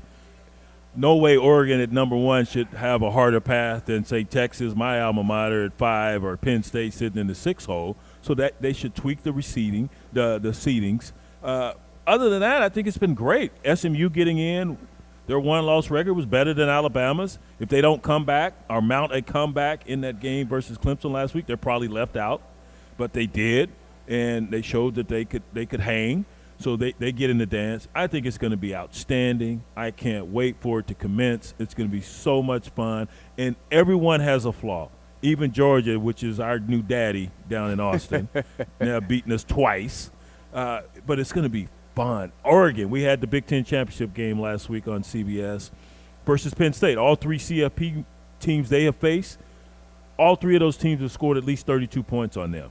So if we have those type of games, in which I think we will, it's going to be drama-filled. There might be some duds in there, but Tennessee going to Ohio State, Indiana, the season they've had playing Notre Dame, that's going to be fun. SMU, I won't be surprised if they can find a way to beat Penn State. That'll be fun. Clemson and Texas, come on. Yeah, no, you got a lot of great matchups.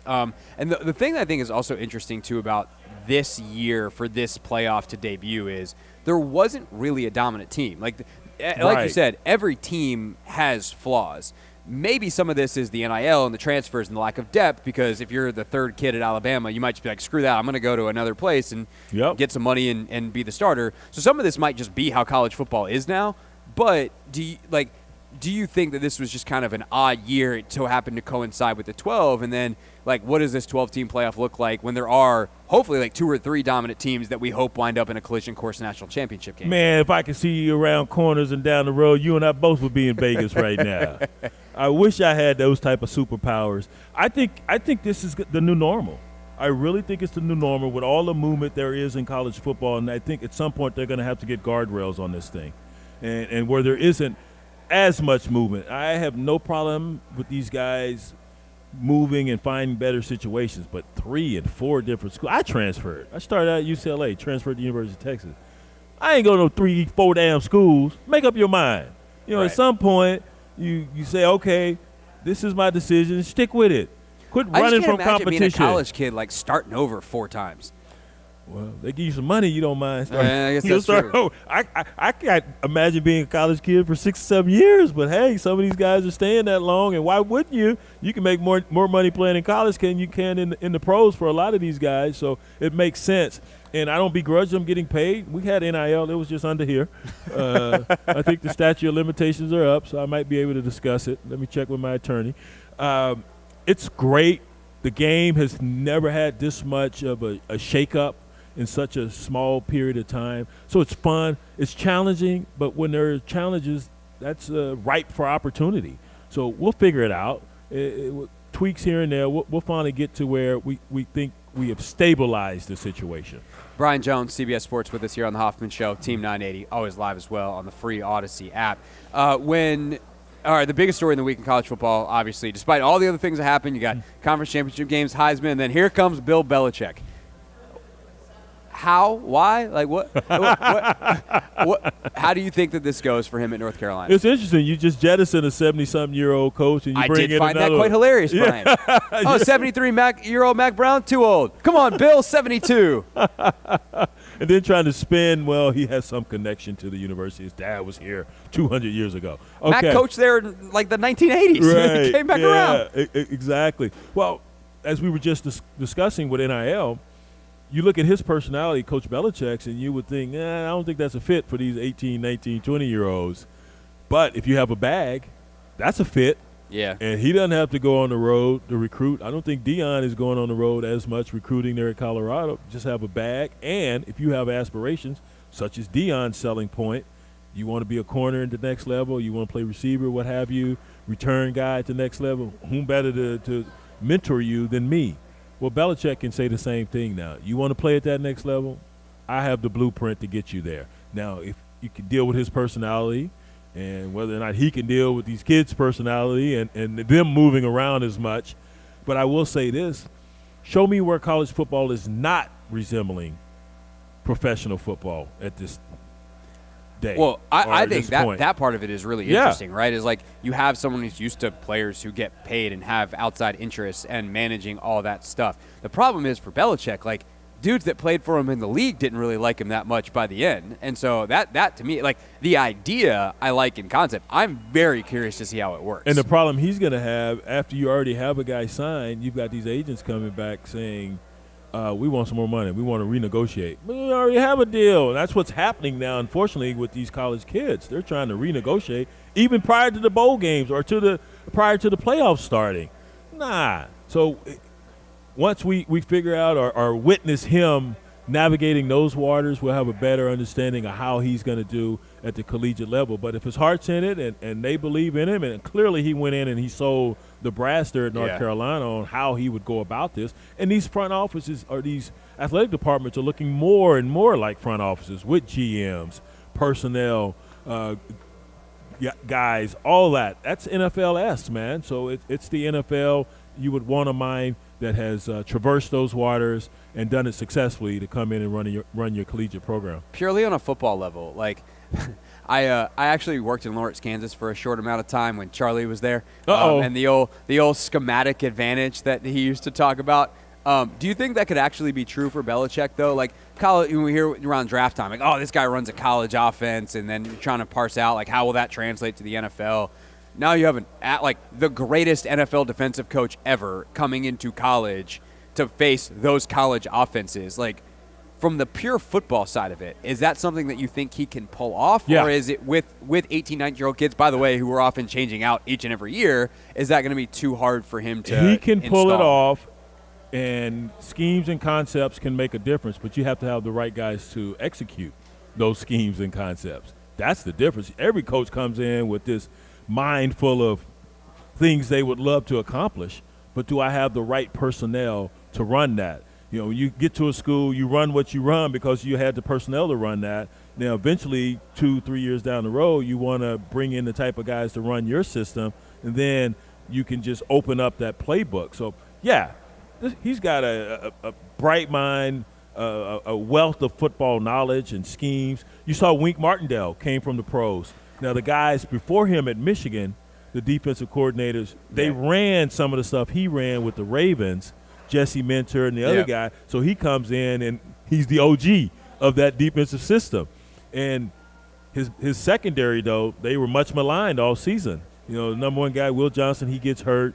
And for the life of me, I still can't understand why Ohio State didn't take advantage of that back end a couple weeks ago. But he comes in with some systems, and unfortunately, sometimes you have to dumb it down, man. There's a great scene in the movie Any Given Sunday. The late Jim Brown said, "We made it simple enough because y'all dumb enough," and you have to dumb it down. You can't give them too much because when you you want to play freely, and if you got me out there thinking I cannot play freely. So, yeah, you can have all these wonderful ideas, but if they can't run it, they can't run it, man. You have to simplify things. Yeah, it's going to be interesting because he's a guy that throughout his NFL career, he could always figure out what he needed to do to stop the opponent, but can you teach college kids? Like, he's arguably the most adaptable coach in NFL history defensively, but can you teach college kids how to do that in a week? And that's gonna be the similar challenge. to Dan Lanning and what he did versus Ohio State, he finds those little loopholes to use to his advantage. Dan Lanning, 12 men on the field. Time runs off the clock. Then they don't even have time to kick a field goal because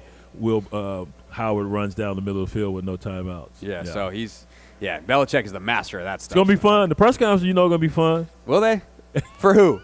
For you sitting at your fancy desk in New York, yes. For the reporters in the room, maybe not so much. Not them. It'll be a lot of fun for me to critique it and poke holes, yes. Brian Jones, you can catch him on CBS Sports coverage of college football in general. He's doing radio. He's doing all kinds of stuff. Brian, appreciate you doing some radio with us Appreciate you, today. man. You got it. All right, when we get back, it's our Pick 6 at 6.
Final 45 here on the Hoffman Show. Team 980, always live as well on the free Odyssey app from a now fairly empty Radio Row at the Army-Navy game. We're here out at Arlington National Cemetery at the Women's Memorial. Very, very cool setup. I actually wish I had more time to like walk around and read some of the exhibitions. And there's so much great info on the walls here. So many very cool, like really, really genuinely cool memorials and things that are surrounding us. And the problem is that many of them are like a marble situation. And as the bodies have emptied, now I just hear Anthony, my voice echoing off the walls.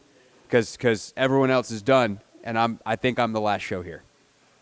Are you lonely? No, I got Toby's here. We got some engineer folks around. Like Toby's about to leave though. So Toby's leaving. Yeah, I mean he's almost done his work for the day. That's fine. Okay. He's done a good job as our on-site producer, and he's doing updates over on the fan. So I love that for you guys. We had him chime in on the Beckham stuff earlier. So that was a good job out of him.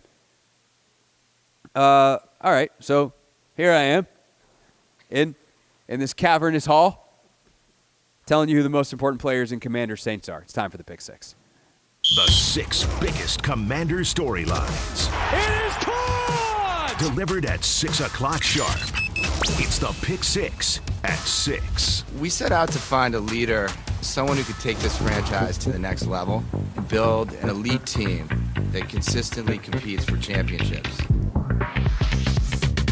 All right, Anthony, I'm going to give you the first pick here. So how this works on Fridays, haven't done this in a while for a litany of reasons.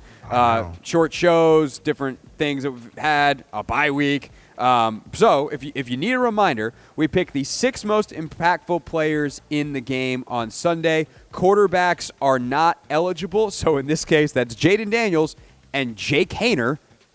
Sorry, Anthony, can't pick Jake Haener. I can't pick Jake. Honestly, I thought about letting you if you really wanted to. But we're going to pick the 6 most impactful players in the game, or try to predict it. We'll review all these players' performance on Monday. Anthony, you have number 1. Okay. Number 1. Number 1, Mr. Craig Hoffman. I think I want to go with our left tackle. He's a rookie, Brandon Coleman. Oh, He'll be an O lineman, number 1. Love this. Yes, sir.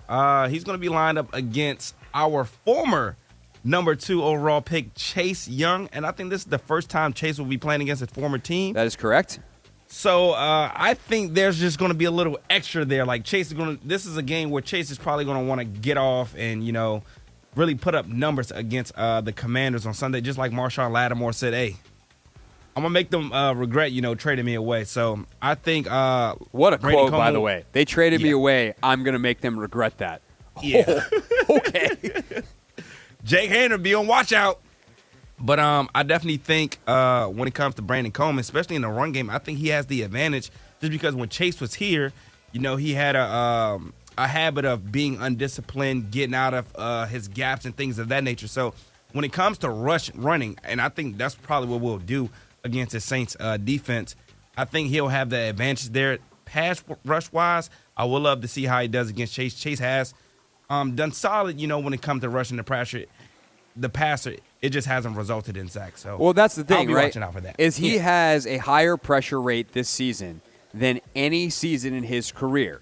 He has 3.5 sacks. And if you tell me I have a player who is notoriously undisciplined, in terms of his rush lanes, who has a ton of pressures and not a lot of sacks, I'm going to tell you that defense probably has a huge problem with quarterback scrambles. The Saints defense has an enormous problem with quarterback scrambles. I believe they are 29th in efficiency against quarterback scrambles in the league. There is a chance. There has been actually, let's see, pop quiz. I'm going to see if you know it. I'm going to see if Toby doesn't have a microphone on. Do either of you know how many games in Commanders history a quarterback has rushed for over 100 yards? How many times in Washington history? Once. That is correct, Anthony. It is 1. It is Robert Griffin III. I believe it was the Minnesota game. And that is the only one. Jaden had like 80-something earlier this year. And I think there is a chance that Jaden rushes for 100 yards on Sunday. He could run wild. Is that what you're saying? Yeah, he could. However, that would involve opportunities to scramble, which might not happen because Number 2. Brian Robinson is someone we might have to take off the board soon. Like, Yeah. he is Not fair. like he is so important to what they do. It is absurd. And the Saints defense is also 29th in a billion other categories against the run. They are a bad run defense. They are light inside, and there is a tremendous opportunity for Brian Robinson to have another 100-plus yard day, for the Commanders as a team to rush for over 200, and I would love it to happen exactly like it did last week. Run Brian Robinson for a half, get him like 100 yards, and then let Chris Rodriguez play the second half and let him rush for 100 yards. Because that's basically what they did against Tennessee. And so I think, one, is he getting enough carries as long as their offense is converting first downs? Like, he's going to get a ton of carries. Two, how efficient is he, and how good is he? I think he'll be very good. Brian Robinson is the most important person to the Commanders' offense, not named Jaden Daniels, basically every week. But considering the badness of the Saints' run defense, especially inside, I know it's a kind of a cop-out. It's not the most creative pick. It is the correct pick. Don't overthink it. Brian Robinson is my number 1, our number 2 in the pick 6. I love it, man. Number 3. Number 3, Craig, I'm not going to lie. I don't know if you'll like this pick. Okay. I don't know if you will. Well, I've got 2 more to make, and if you take someone I wasn't going to pick, that makes my job easier. So I'm going to like it. Whether I agree with it or not is a different story. We'll see. To be honest, I don't think we've picked this player all season. Okay. Bobby Wagner. And part of the reason I say Bobby Wagner is because, again, they have a guy who they run their offense through in Alvin Kamara. He's very versatile in the running game and also the passing game. And I think they're just going to try to get this guy the ball. So when it comes to, like, IQ, when it comes to, like, film study, things that they like to do to get this guy involved, I think Bobby Wagner is going to be instrumental in, sniffing out screens, calling slides or calling out You are one lost word away from just being linebacker stuff. Pretty much, Greg. Like, he's not going to let 41 beat us. He's literally their offense. They don't have Raheem Shaheed. They don't have Chris Olave. They literally have one guy, and I think if it's Bobby Wagner, being on the defense, I think he's going to make sure that guy does not beat it. No, I think that's a good call. The other thing with Bobby that I'm pretty somewhere between curious and concerned about is the one thing that the Saints will do is hit you on some stuff over the middle to their tight ends. Like that, and especially with a young quarterback, like tight end, young quarterback's best friend in theory. And the one area where Bobby leaves you something, like he's still a very, very good run defender. He's still super smart. Like there's a lot of really great stuff that Bobby Wagner still does. But in coverage, there are times he gets sucked up. And there are some gaps over the middle of the field. There's some seams available, things like that. And so that is an area where if I am the Saints, I am trying to attack, and it shows up on film. So the Commander safeties become really important in that, and there's some other stuff I want to talk about with them in the back half of the pick 6 in a second.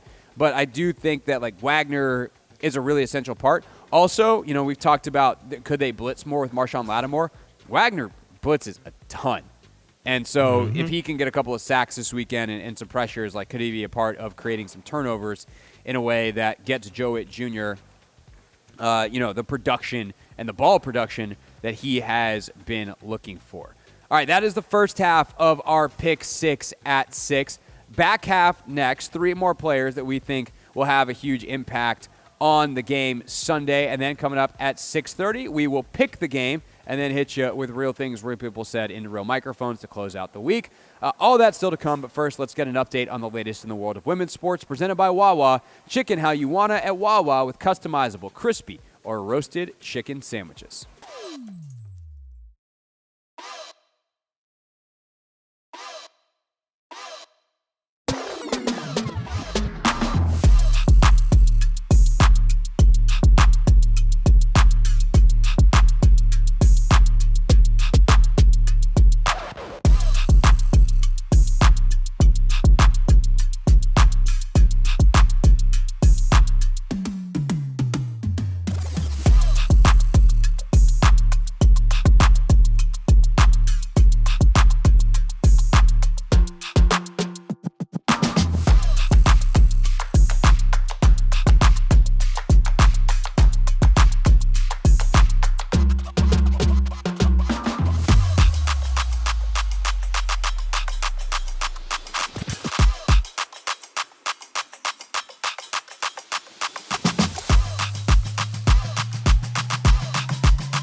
It's the Hoffman Show. We're on the team now. 980. Actually, I'll take the thing off of that. Yeah, thanks. We're broadcasting live at Radio Row. There's a fancy sign next to me, and they're like, you can take it home because it's customized. Here, actually, I'll take that. I'll show the internet that right now. With Anthony, you can get to see this too. Thank you. Appreciate you, sir. He just wants the metal thing this was hanging up, but there's nobody else here to see the sign. So what the hell is the point of it still being up? This has been around me the entire day, Anthony. Hoffman Show, Team 980, Washington, D.C. Yeah, 125th Army Navy game. It's got a whole it's got the players, and I'm just going to be able to show you the Navy uniform on the side of the screen, but the 24 because it's 2024. And I'm going to take that home with me because ain't nobody else going to use it. I think the Navy one has 20. That's a nice little the Navy one had 20, and then the other one had 2024. Oh, okay. It's got the whole year on it and everything. Yeah, love that. That's smooth. Yeah, so I'll find a place for that in the home studio. I really wish I could hang stuff behind me on the walls in my home studio, but it's a staircase and it's an awkward height. So figure that out. Maybe I'll just save that, put it in a box for a future home studio if I move into a bigger home at some point in the future. Not planning on moving. But if anybody wants to sponsor the show and pay us more money, maybe I can move those plans up. Okay, let's continue with our pick 6 here on the Team 980. 6 most impactful players for Commanders and Saints on Sunday. Anthony chose Brandon Coleman, number 1. Brian Robinson was my pick for my first one at number 2. Anthony went Bobby Wagner at number 3, which leaves us at number 4. And yes, I am going to be Captain Obvious. Anthony, number 4, please. Number 4. Marshall. Yeah.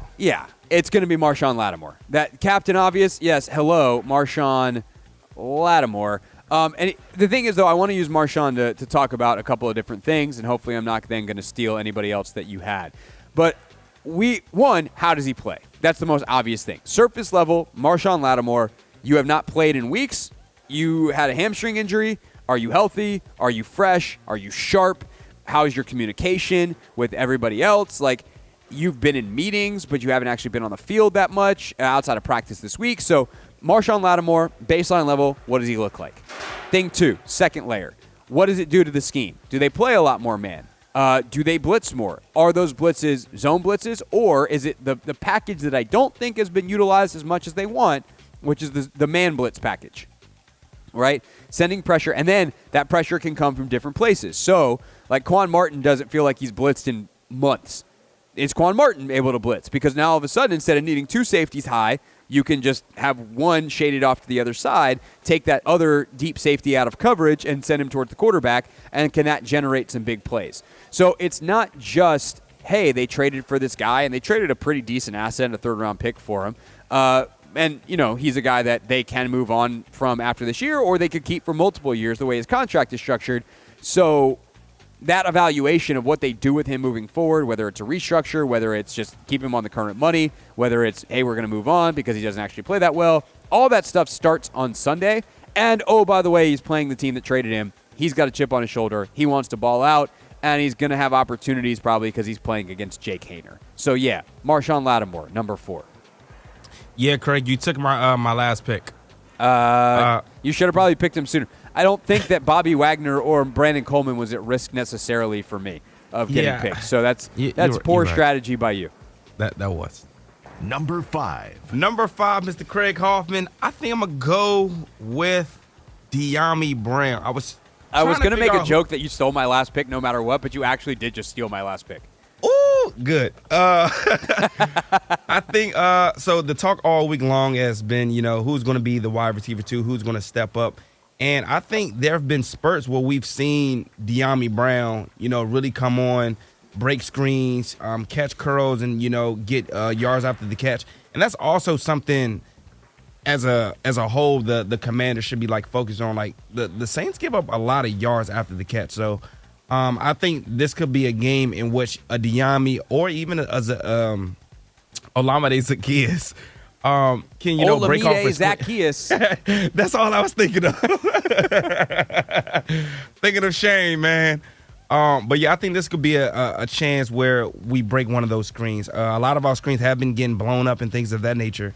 But the Saints don't do a good job of tackling. So Nope. I think Saints we can don't do a definitely, good job of rattle much some- of anything, to be Yes, honest. a lot of things that they don't do well. That was one of the few.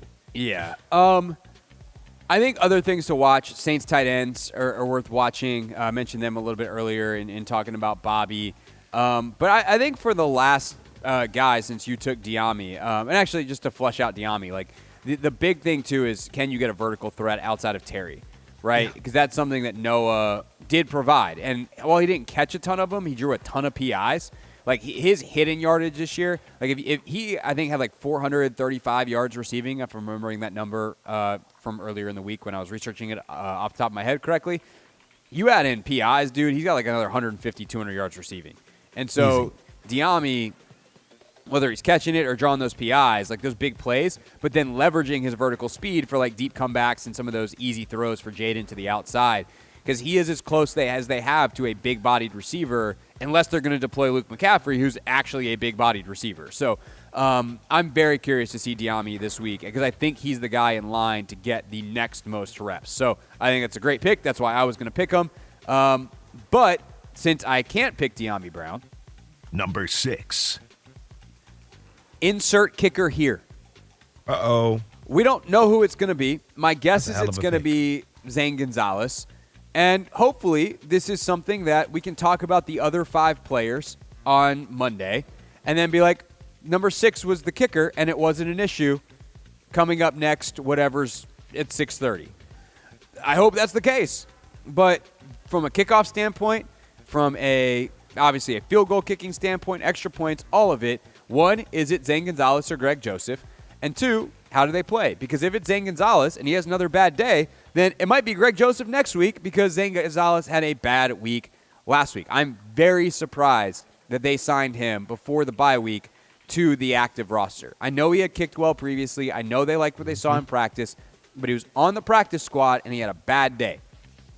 And you just don't see, and I'm not saying that they're wrong necessarily, right? I'm not trying to be hard-o radio guy that's like, and screw the kicker, because that's every radio person ever, because no one has any respect for kickers. It is I, someone who has respect for kickers. But it is rare that is the case, and thus, if he has another bad week, I think you probably have to move on, and Greg Joseph, who you just signed to your practice squad, becomes the guy. And if it's Joseph, then I also think you have some interesting questions come Monday, because if he kicks well, you have Zane Gonzalez, who most recently kicked poorly, Austin Seibert, who most recently kicked poorly and is hurt and has very limited range, potentially coming back. And if Greg Joseph were to kick well for consecutive weeks, for instance, or at least kick well this week, does he earn a second week? Do you just say, like, hey, Zane, at least you got your non-practice squad salary for a couple weeks? That's probably pretty good money.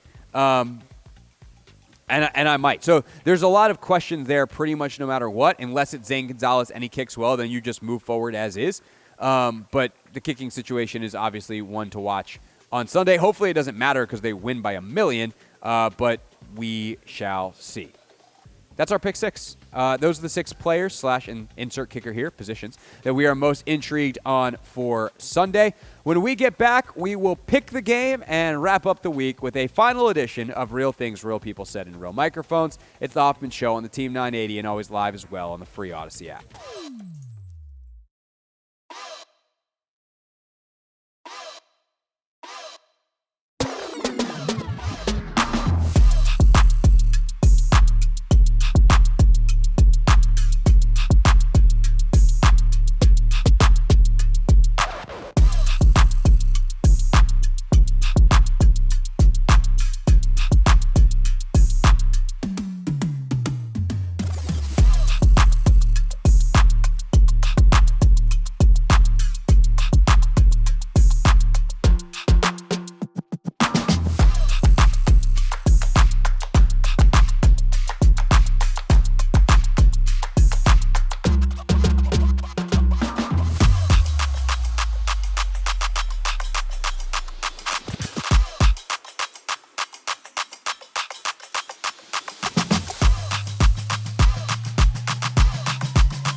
It is Friday. It is the final segment of the week. Dave Johnson, Glenn Consor, live from Cleveland, coming up in 12 minutes time for your Wizards-Cavs pregame, which is the pregame for the Wizards and Cavs. Here on your home for Wizards basketball, the Team 980. Again, Zach Leonsis joined us at 5 o'clock. Really, really good chat with Zach. So you can check that out on the Odyssey app using the Rewind feature. You can also check out the Hoffman Show podcast. And then we are going to put it up online as well at the Team 980 and at Craig Hoffman on YouTube. All right, Anthony. Commanders and Saints. Commanders, 7.5-point favorites. Most of the time, they've been big favorites this year. They have absolutely decapitated the other team. There's also the Cowboys game, where that didn't happen. So, which direction are you going in our final pick of the week, the one that people care about the most? So, to be honest, Craig, I think the Saints pull off the upset. You're not being honest when you say that. Not at all. I think we had a YouTube comment the other day. It was like, he said, a producer said, not going to lie. Why do people say that? And then here you go saying, I'm going to be honest. And then you're not honest. So maybe that commenter had a wee bit of a point, eh? Yeah, maybe he was on to something. But now I'm going to go with the Commanders here. I definitely think we're going to just impose our will against this Saints defense. Don't think we'll have a big day from Terry. Maybe he'll have like some catches, but I think grounding and pounding. I wouldn't be surprised if Chris Rodriguez goes out there and also adds or chimes in on the party. But yeah, I think we're just going to run all over these guys. I do too. And defensively, I cannot wait to see what we do defensively with Marshawn out there. I'm so excited. I'm excited to see what they do. Like literally, like what do they do? I kind of wish this game was an Amazon Prime game because they have that the Stats Vision camera where you can actually like see stuff, and you don't get to see a ton of the back end outside of replays on TV. So games on Fox. Kenny Albert, Jonathan Vilma have the call for it, and hopefully, I have to send an email to the Fox people and be like, hey, can you get some extra all 22 replays of the Commanders defense this weekend so I can see what the hell coverages they're playing? That'd be cool. Thanks. That or I'll just call Logan after the game. Be like, Logan, we didn't see it on TV. What happened?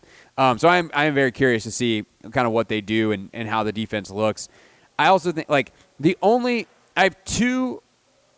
I'm not even going to call them reservations. 2 points of potential worry, neither of which I think are going to come true. I'm picking the Commanders. One, the Shanahan tree of offenses has at times given trouble to the Dan Quinn style of defense. Most notably, the Packers in the playoffs last year ran all over them. Obviously, LaFleur comes out of the Shanahan-McVay tree of West Coast offenses, and they ran the ever-living hell out of the ball, and that was that. The other thing that I think is potentially problematic is there are some similarities between the Saints and Cowboys defenses. Unfortunately, I think for the Saints, the biggest similarity is that they're not very good.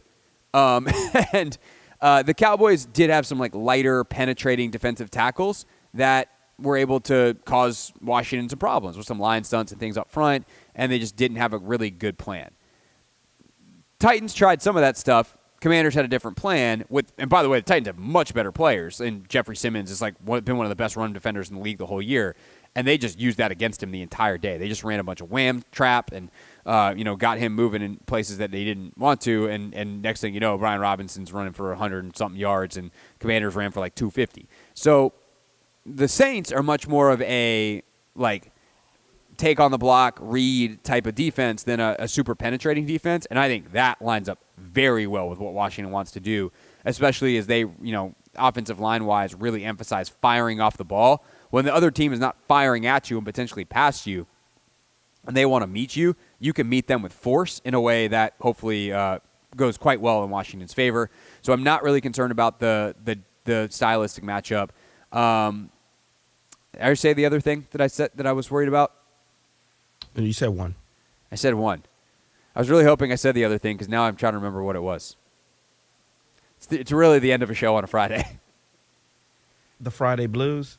It's not, no, just the Friday. The Friday, I've talked enough for the week and I'm out of thoughts. Yeah. Yeah, The you're problem right. is I had the thought, and it never got out of my mouth, which Dang. is a really unfortunate for, a radio show. So the penetrating oh, no, I did say it, you liar. The Shanahan offense tree, yeah. and Clint Kubiak is off that tree. So there you go. It's all right, Craig. I didn't mean to stress you out, man. Sorry. It's 6:38, Anthony. The show's over at 6:42. Yep. At this point, take a lot more to stress me out. Honestly, at this point, if we kicked the power cord on accident and went off the air, I'd just be like, enjoy Dave and Glenn. I guess I get 3 minutes to take some stuff down a little slower. Get out of here. Nope, no, we're not going to do that. We're going to finish out the show, and we're going to finish it out with real things, real people said, into real microphones. Real things. We're not going to be sucked this year. Real people. 5-11, not very good. Said into real microphones. The culture is actually damn good. All right, we got a couple of bangers to close out the week. Anthony, which one would you like to go first? Let's go with the Xavier. Is it Leggett or Leggett? Xavier Leggett. We have been Leggett. chronicling Xavier Leggett, the countryest man in the NFL, and he was on the St. Brown Brothers podcast, where I guess the producers did a good job of saying, like, hey, he's got some different food takes, but they didn't tell him what it was, and boy, did they find out. What's your hottest food take? So, like, is there something weird that you like to eat or something you don't like to eat that you can never eat that most people would eat? Like, what's something in the food industry that you have a weird opinion on? The food y'all industry. probably seen that video. I eat raccoon. You what? I eat raccoon. I didn't see that. I said, no, what do you mean raccoon? Like the raccoon? Like a raccoon that you see in the trash can. Where That's do you my even favorite eat that? part. Where do you even get that? I You get hunt it. or what? I hunt it. I kill it. I skin them, cook them, eat them, all that. So when's the last time you had a raccoon? Thanksgiving. That dude is so. The raccoon. The raccoon. The raccoon. I kill it. I skin it. I hunt it. I Like, hunt it. Where do you get that from, Craig? You get that raccoon from the trash can? Oh my gosh! Hey, he's a character. I think he knows he's funny. I think he does. I think he also knows that he's in a world where he can't look. I grew up in South Carolina, so not that I didn't grow up in that part of South Carolina. I was about to say you don't sound too. But there's places that were an hour away that were certainly that, maybe even closer than that. And so did he. And that's just the thing is you enter the metropolitan world, and I think Xavier Leggett knows that most people around him didn't grow up like he did. And I love that he's authentically himself, and he's not changing who he is to be like, oh, I can't say I eat he's like, no, I eat raccoon. Like the one out of the trash can. My favorite part of that is Amon-Ra St. Brown's face when he realizes what he said. Because first there's the almost translation of the accent where it's this dude is speaking a foreign language that is actually not a foreign language. And then there's a realization, oh, he said raccoon. He said raccoon. You said, what? Where do you get it from? I hunt it, I kill it, I skin it. Yeah. And then my favorite part is that's like a delicacy. Thanksgiving. Amazing. All right, we'll see y'all on Monday. Enjoy the games this weekend. It's Hoffman's show. Speaking of enjoy the games, Cavs, Wizards, next. The Commanders